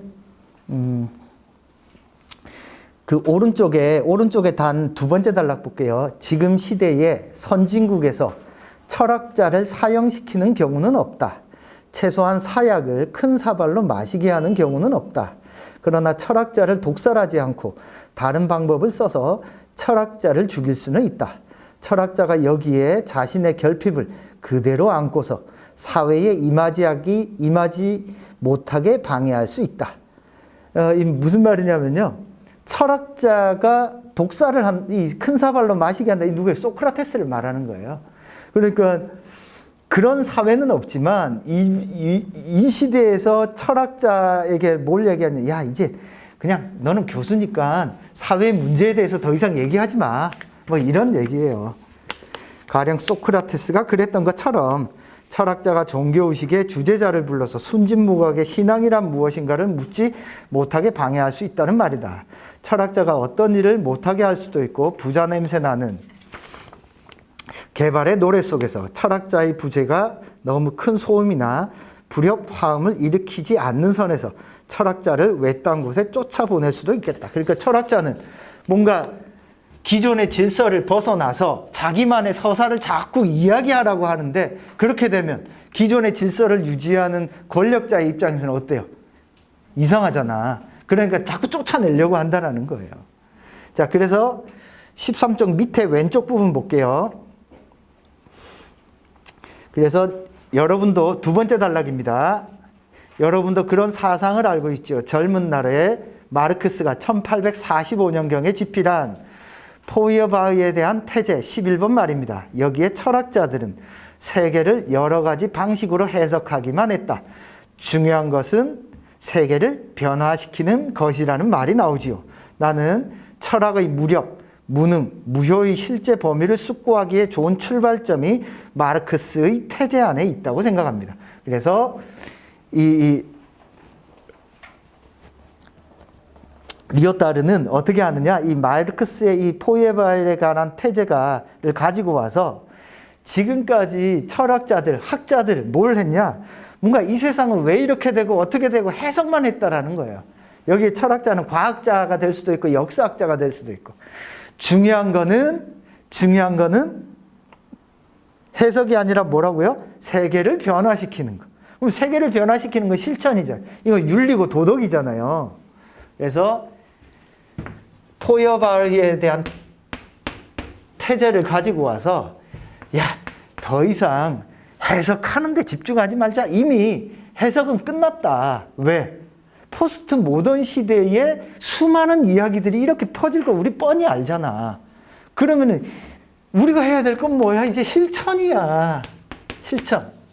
그 실천은 절대 안 쉬워. 그러니까 꾸준히 어렵지만 자기의 이야기를 만들어야 되지 않을까? 이 이야기예요. 이 뒤에 나오는 내용이 조금 어렵긴 한데 그 이야기라고 보시면 되겠습니다. 그래서 페이지 조금 넘겨서 어디 갔냐?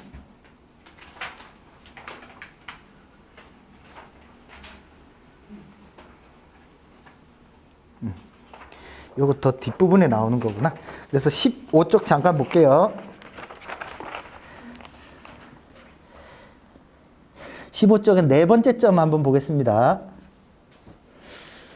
그래서 충족되었지만 결핍되어 있는 세계를 만들어야 이데올로기가 작동한다. 그러니까 이게 무슨 말이냐면은 요즘 아이들은 물리적으로나 아니 돈이나 이런 것으로는 어지간하면 충족이 되잖아요. 그죠? 충족이 되어 있지만 결핍이 되어 있어요. 결핍이라고 하는 건 근데 뭔가 자꾸 부족하다고 느껴야 돼.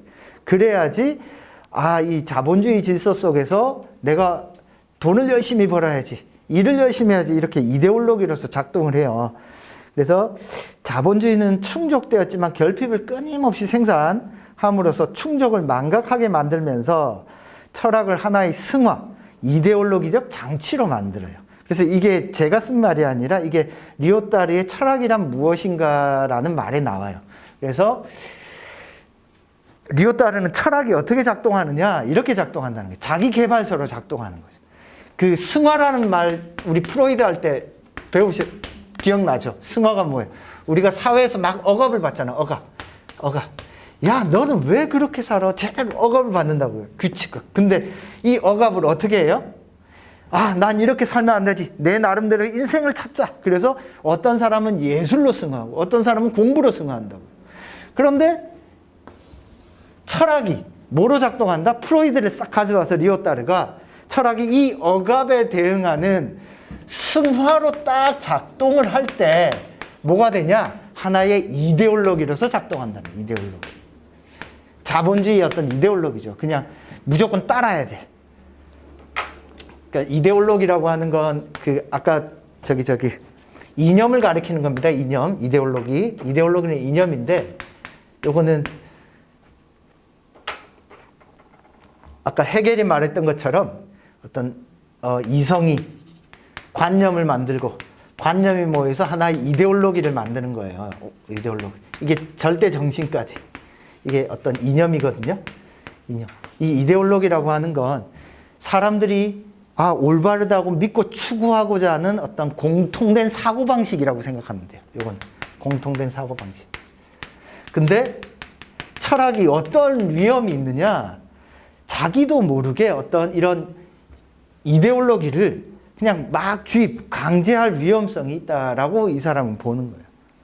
그러니까 이 사람은 공부를 많이 했고 심지어 대학 교수예요. 이 사람은 근데 이 리오타르는 인정을 거의 못 받았어요. 그 대학 교수를 하긴 했지만 인정을 많이 못 받았고 책도 이 포스트 모던의 조건 이 책 쓰고 나서 우리나라뿐만 아니라 전 세계적으로 욕이란 욕은 이 사람이 다 처먹어요. 왜냐하면은 지식인의 종언? 아니 엘리트들이 좋아할 이유가 없잖아요. 엘리트들이 좋아할 이유 없죠. 그리고 야 우리가 생각하는 자유 그때 80년대면 어떤데요? 미소가 극강으로 대립하던 시기인데 자유 이념 이런 거 다 쓰레기야. 이걸 그때 벌써 이야기를 하니 야 너는 무슨 말도 안 되는 소리를 해 하면서 온갖 욕은 다 처먹었다니까요. 그래서 이 사람은 오래 살긴 했지만 인정을 많이 못 받았어요. 리오타르는 인정을 못 받았는데 제가 볼 때는 너무 앞서갔어요. 너무 앞서가서 인정을 못 받은 것 같아요. 욕이란 욕은 다 먹었단 말이에요. 그리고 프랑스는 철학적 전통이 있어요. 뭐냐면 철학자가 제일 위에요, 하여튼. 그리고 경제학이나 사회학은 조금 철학 밑으로 봐요. 그런데 철학자가 이런 말을 하니 뭔가 철학의 죽음을 이야기하잖아요. 철학의 종언을 이야기하는. 야, 철학이 하나의 뭐 쓸데없는 이데올로기에 불과해. 이런 이야기를 하니 인정을 많이 못 받았죠. 좀 제가 볼 땐 좀 아쉬운 사람이다. 그러니까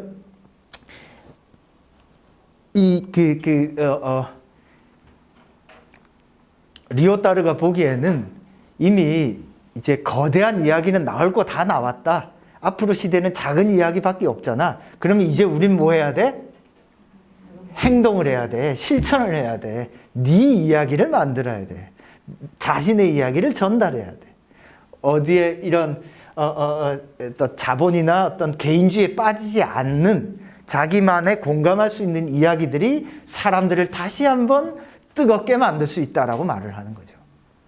선생님, 그 아까 얘기했던 미시서사라는 게 자기 이야기라는 게 결국은 그 이야기를 만들어서 내가 이렇게 해서 이런 삶을 살았다 그랬더니 이렇게 좋더라라는 얘기를 했을 때 그 기본 기저에는 사실은 사람들이 생각하는 감동을 줄 수 있는 포인트라는 건 사람들이 거대 서사 속에 갖고 있는 이념이 그 안에 들어가 있는 거잖아요. 네네, 그렇죠. 그렇다면 거대 서사를 벗어날 수가 없는 건데 미시서사는 결국 그 안에 포함이 되는 건데 그렇죠. 논리적으로 약간 모순이 있는 것 같아요. 그렇죠.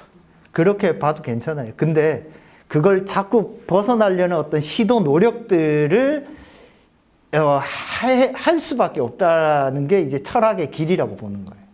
또 하나 얘기 드는 게 정말 리오타르가 지난번에 우리가 배웠던 네. 그 푸코랑 좀 다른 점은 푸코는 크게 정말 너무나 획기적인 사상을 얘기를 했지만 아무런 대책이나 아무런 대안을 마련해 놓지 않고 끝을 내정을 네네네. 했어요. 되게 답답했었는데 리오타르는 자기 이야기를 만들어라는 결론을 냈어요. 결론을 냈는데 이 사람이 얘기하는 자기 이야기라는 게 결국은 적부적인 왕따가 되라는 건지 맞아요. 그렇게 받아들여질 수 있어요. 근데 적부적인 왕따가 된다는 거는 사람들에게 완전 그 소외되는 그렇죠. 그러니까 자기 이야기가 그만큼 매력적이어야죠. 자기 이야기가. 그러니까 푸코는 그러니까 리오타르는 삶도 그렇게 살았어요. 평생을 왕따로 살았어요. 네. 푸코는 이야기했잖아요. 푸코랑 리오타르랑 친구예요. 리오타르 그 다음에 들레즈라는 철학자가 있는데 얘네들 친구예요. 들레즈라는 철학자. 그래서 우리나라에는 들레즈가 많이 유명해요. 그래서 왜냐하면 이 구조주의, 푸코는 구조주의였잖아요. 이런 구조나 시스템에서 인간은 만들어진다, 생산된다. 그러면 인간이 진짜 자유로울 수 있는 지점은 어딘가? 이 들레즈와 리오타르는 자유로울 수 있는 지점을 찾는 사람들이에요. 그러니까 왜냐하면 자본주의라든지 개인주의라는 이 사고방식은요, 왜냐하면 인간의 어떤 동물적 본성에 기반해 있기 때문에 너무나 당연시 느껴지는 거예요. 너무나 당연시 느껴지는데 푸코는 그걸 역사적으로 봤더니 당연하게 느껴지는 게 아니라 이건 길러지는 거다를 발견을 한 거고, 리오타르와 들레즈는 그러면 이렇게 길러지는 건데 그럼 그 속에서 우리는 어떤 길을, 대안을 마련해야 되니? 라고 물을 때 끊임없는 어떤 새로운 이야기들을 만들어 나가면서 그게 커지는 게 필요하다라고 본 거죠. 그러니까 요 이야기는 지금 당장 내가 1년, 2년, 3년이 아니라 이 사람의 말에 따르면은 한 30년은 자기의 스타일의 삶을 살아야 돼요. 자기만의 어떤 장인적인 어떤 정신이라든지 이런 것들을 갖춰야 돼요.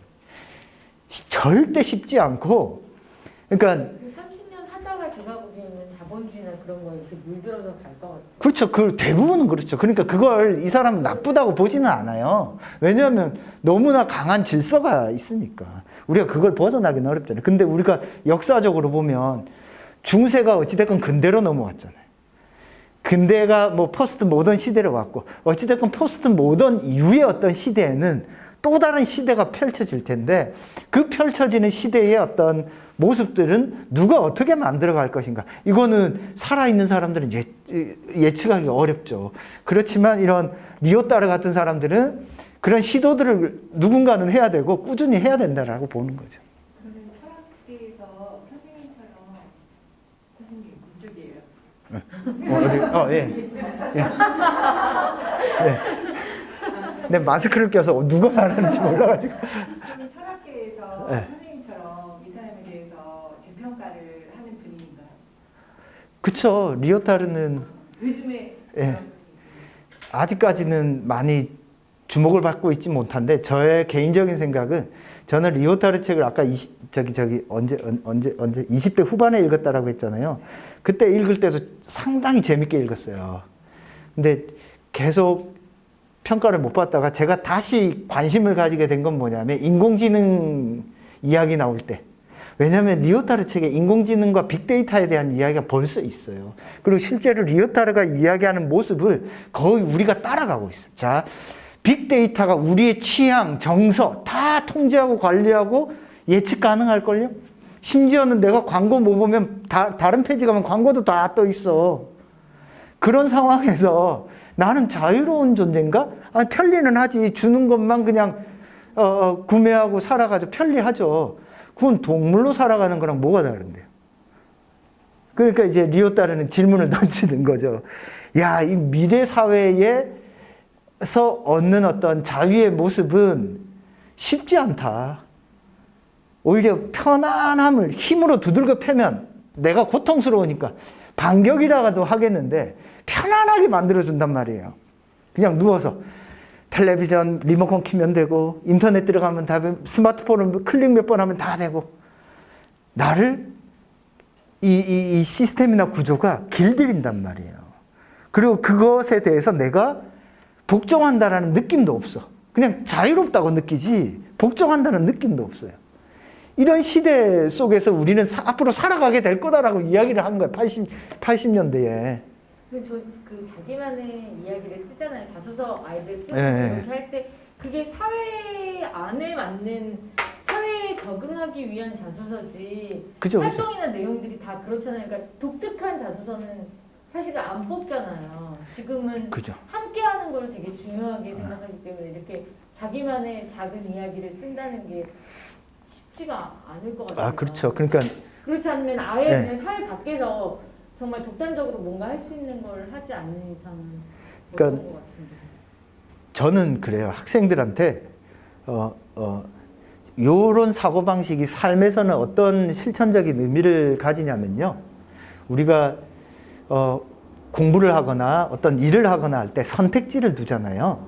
선택지를 두는데 사회가 나에게 요구해, 집이 나에게 요구하는 것, 제가 이제 지난 주말에 저희 딸내미한테도 잠깐 이야기했는데 얘는 공부를 열심히 해서 좋은 대학을 가고 싶은 게 목표예요. 그래서 실제로 공부도 열심히 하고 제가 우리 집에서 그렇게 열심히 하는 애가 나온 거에 대해서 깜짝 놀라고 있어요. 열심히도 하고. 그래서 공부를 하는데 중간고사를 못 봤다고 중간고사 시험을 보고 나서 막 화가 나가지고 막 그러고 있는 거예요. 막 울고. 그래서 저는 이제 그런 친구들을 워낙 많이 봤으니까 그런 친구들이 전형적으로 어떤 특징을 가지고 있냐면 공부라고 하는 것을 전체 긴 흐름에서 보지 않고 중간고사, 기말고사, 대학 이렇게 보고 공부를 해요. 그런 학생들이 고3 가면은요 엄청 힘들어요. 왜냐하면 자기가 공부한 만큼의 수능 성적이 절대 잘 안 나오거든요. 그리고 공부 양도 1학년 때까지는 얼마 안 되더라도 2, 3학년 가면 갑자기 확 늘어요. 깜짝 놀라요, 아이들이. 그리고 자기는 열심히 했다고 생각하는데 막상 해보니까 안 맞는 거죠. 그럼 뭐냐면은 자기가 선택할 수 있는 선택지를 몰라요, 학생들은. 그러면은 우리가 자기만의 스토리를 만들어 간다라고 할 때는 뭐냐면은 삶에서 자기만의 선택지를 끊임없이 늘려나가는 거예요. 선택지를. 그러면은 야, 네가 대학을 가서 일단은 뭘 하겠지는 무엇을 하려고 하는지는 모르겠지만 생명공학과나 무슨 화학공학과 이렇게 가고 싶어 해요. 무엇을 하려고 하는지 모르겠지만 일단 대학이라는 걸 놓고 보자. 그러면 대학에 가려면 네가 내신을 하는 방법도 있고 뭐 학생부 종합을 하는 방법도 있고 수능 보는 방법도 있고 논술을 하는 방법도 있는데 그런 것들을 한번 쭉 살펴봐서 네가 가지고 있는 능력과 네가 가지고 있는 어떤 투자 대비 효용성이 가장 높은 거를 두고 우선순위를 둬야 되지 않을까? 그래야지 네가 지금 내신에 집중할 건지 수능에 집중할 건지 아니면 학종에 지금 뭐 어차피 학종은 거의 내신으로 빠졌으니까 하여튼 학종을 갈 건지. 그래서 제가 그 대학 서울대, 고대, 연대 있는 그 구술 면접 문항을 출력해서 줬어요. 고3에서 학종에서 구술 면접 일반 전형에 나오면 구술 면접 문제가 이렇게 나온다. 그럼 한 번쯤은 살펴봐야 내가 남은 기간 동안에 시간을 보내서 내가 이걸 투자했을 때 아웃풋이 나왔을 때 안 나왔을 때 이런 것들에 대한 가늠을 하죠. 학생들은 자기가에게 주어진 어떤 선택지를 어떻게 자기 스토리를 만들려고 하는 게 아니라 그냥 주어진 시간에 맞춰서 공부를 하려고 해요. 그러다 보면 뭔 일이 생기냐? 막상 엄마가 하라고 해서 학교 선생님이 하라고 해서 막상 했는데 그 뜻대로 안 되면 그때부터 길이 안 보이는 거예요. 그러니까 아이들이 수능 끝나고 나면 자살하는 애들이 있는 거예요. 왜냐하면 내 인생에서 오로지 유일한 어떤 스토리라고 하는 것은 이미 정해져 있는 하나의 스토리로 딱 정해져 있거든. 정해져 있잖아요. 그러니까 다른 스토리를 아예 머릿속에 떠올릴 수가 없어. 그러니까 그 하나의 스토리가 뭐예요? 거대 서사죠. 이 거대 서사가 딱 있어. 대학을 가서 뭘 해서. 근데 그 거대 서사만 사는 게 삶이 아니에요. 삶은 우연의 연속이잖아요. 그죠? 그러니까 다양한 어떤 선택지들을 매 순간에 확보해야지만이 아이들은 자기의 이야기를 만들어갈 수 있어요. 궁금한 게 네. 아까 선생님께서 요즘엔 적도 없고 메타서사가 없기 때문에 네. 아이들에게는 그렇기 때문에 동기부여가 잘 안 된다고 그랬어요. 네네. 학부모로서 아이를 키우는 엄마로서 네. 어떻게 동기부여를 할 수 있는 어떤 역할을 할 수 있어요? 그러니까 그게 어렵죠. 왜냐하면 사회가 없는데 아이가 가질 리가 없잖아. 이건 사회 자체가 없다니까요. 유일하게 사회 자체가 가지고 있는 서사의 핵심은 그냥 돈 많이 벌어서 성공하는 거예요. 그거잖아요. 그 사회가 가지고 있는 서사가. 이거는 우리나라만의 문제가 아니에요. 그러니까 거의 모든 나라 그 선진국들이 다 처하고 있는 과거에는 어떤 꿈, 미래 이런 것들을 아이들에게 이야기해 줄 수 있었어요. 야, 이렇게 해서 우리가 밝은 미래를 만들자. 민주주의 국가를 만들자. 야, 너는 변호사, 판사가 되어서 어떤 공정한 사람, 재판을 하는 사람이 되어야지. 이런 신화가 있었는데 이제는 없다니까요. 그러니까 이게 아이도 어렵고 부모도 어려운 거죠. 제가 너무 힘든 게 비슷한 말씀이신데 아이가 지금 교육을 받고 있는 환경이 30년 전 저희가 공부했을 때랑 다른 게 별로 없어요.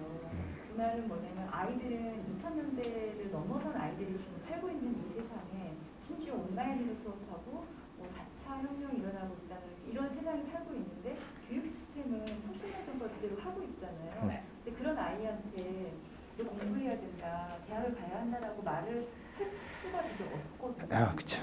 되게 어렵던데요. 어렵죠. 저는 이제 저기 앞에 이번에 그 독서 수업도 하면서 학생들한테 이제 제일 첫 번째 강조한 게 공부의 본질이에요. 제 딸내미한테도 이야기했는데 공부의 본질을 몰라요. 그러니까 시험 성적 올리고 맞추고 뭐 여기에만 집중을 하다 보니까 아이들이 이걸 왜 하는지도 모르고 그냥 동기부여된 학생들도 중간고사, 기말고사 끝나면 하나도 기억을 못해요. 진짜. 그러니까 뭐냐면은 내신 공부와 수능 공부가 완전히 이격되어 있어요. 근데 물론 문제가 요즘엔 내신이랑 뭐 중간, 기말 문제가 수능 형태로 나오기 때문에 유사하죠. 유사한데 범위가 정해져 있어서 그 부분만 집중적으로 공부하잖아요, 아이들이. 그래서 끝나고 나면 기억을 못해요.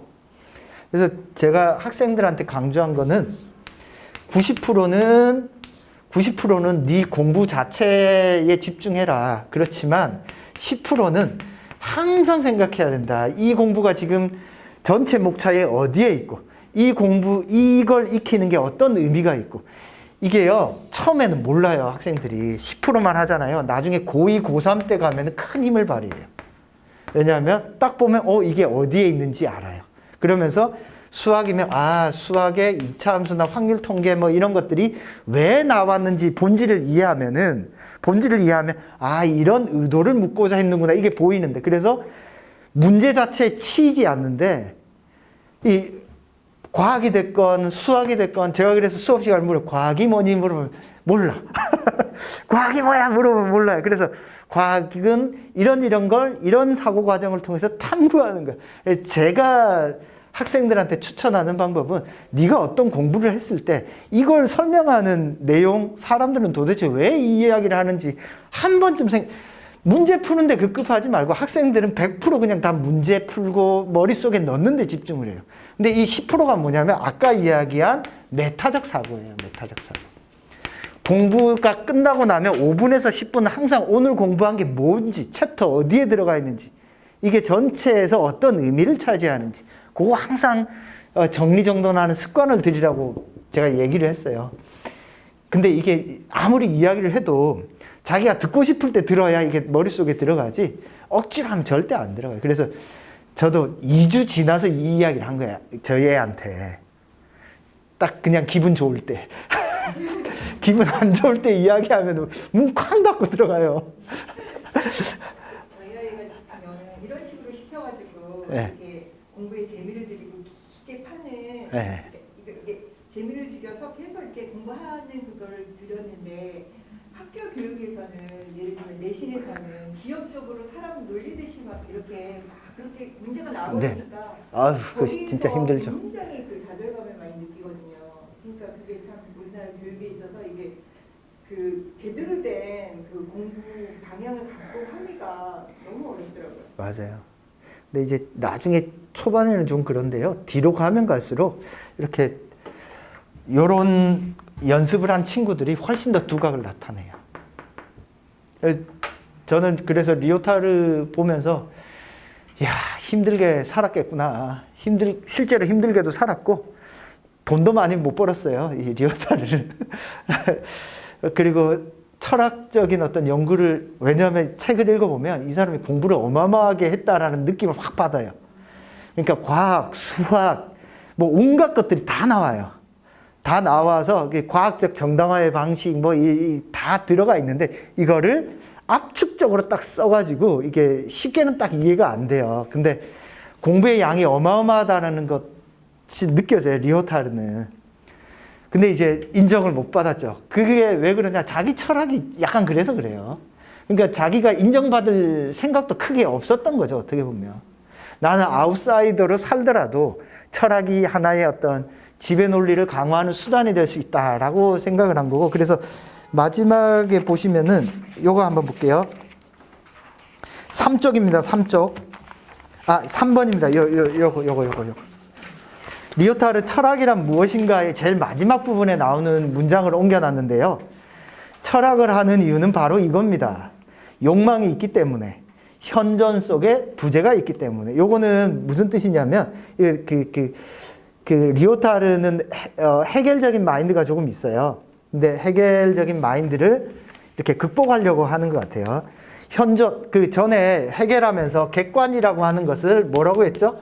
자립성과 비자립성의 어떤 공존이 객관이라고 했잖아요. 세상의 모든 것들은 자립성, 예를 들어 요 교재다라고 하면 이 교재가 만들어지기 위해서는 종이와 타이핑과 내가 생각하는 어떤 아이디어들이 여기 들어가야 될 거 아니에요. 그죠?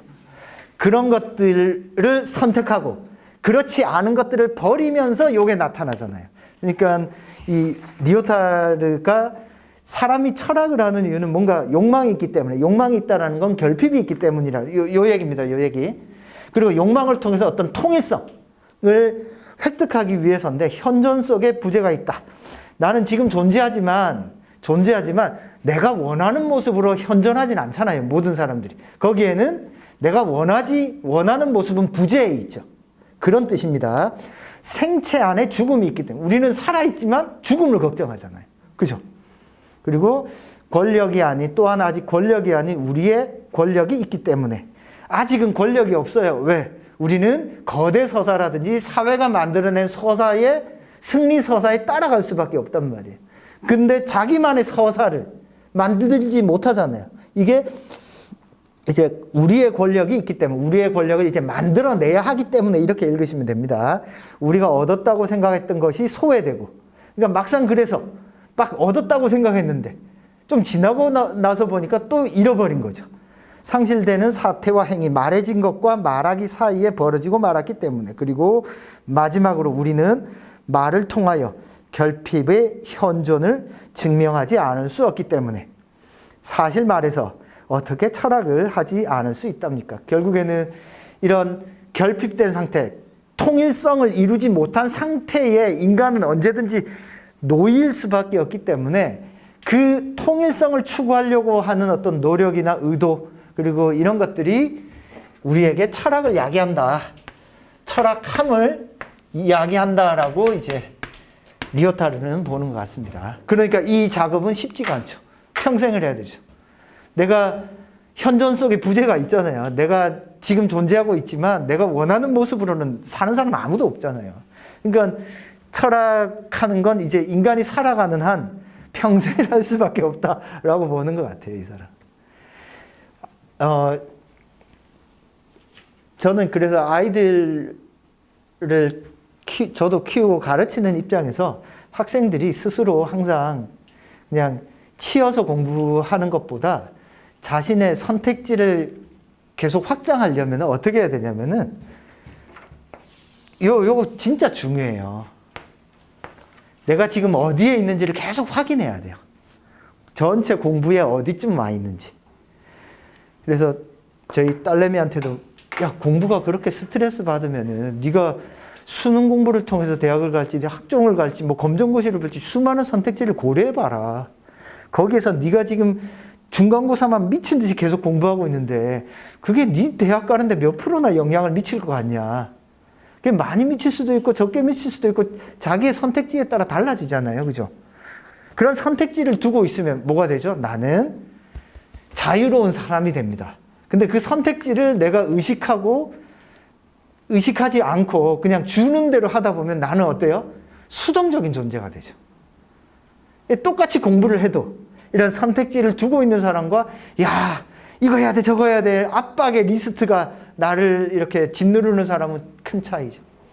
리오타르는 그 사이에서 어찌됐건 자기의 스토리와 이야기를 만들라는 점에서 자신의 스토리는 열려 있거든. 그래서 열린 체계라는 말도 들어있어요. 사실 열린 체계라는 말 열려 있잖아요. 그거 열려 있는 걸 만들어 보라는 거고 그것이 모두 기존의 어떤 질서나 자본주의적 시스템에 포섭될 가능성이 거의 99%입니다. 99%인데 이 리오타르는 1%의 가능성을 놓고 한번 도전해 보라는 이야기를 하는 거예요. 그러니까 좀 어렵죠.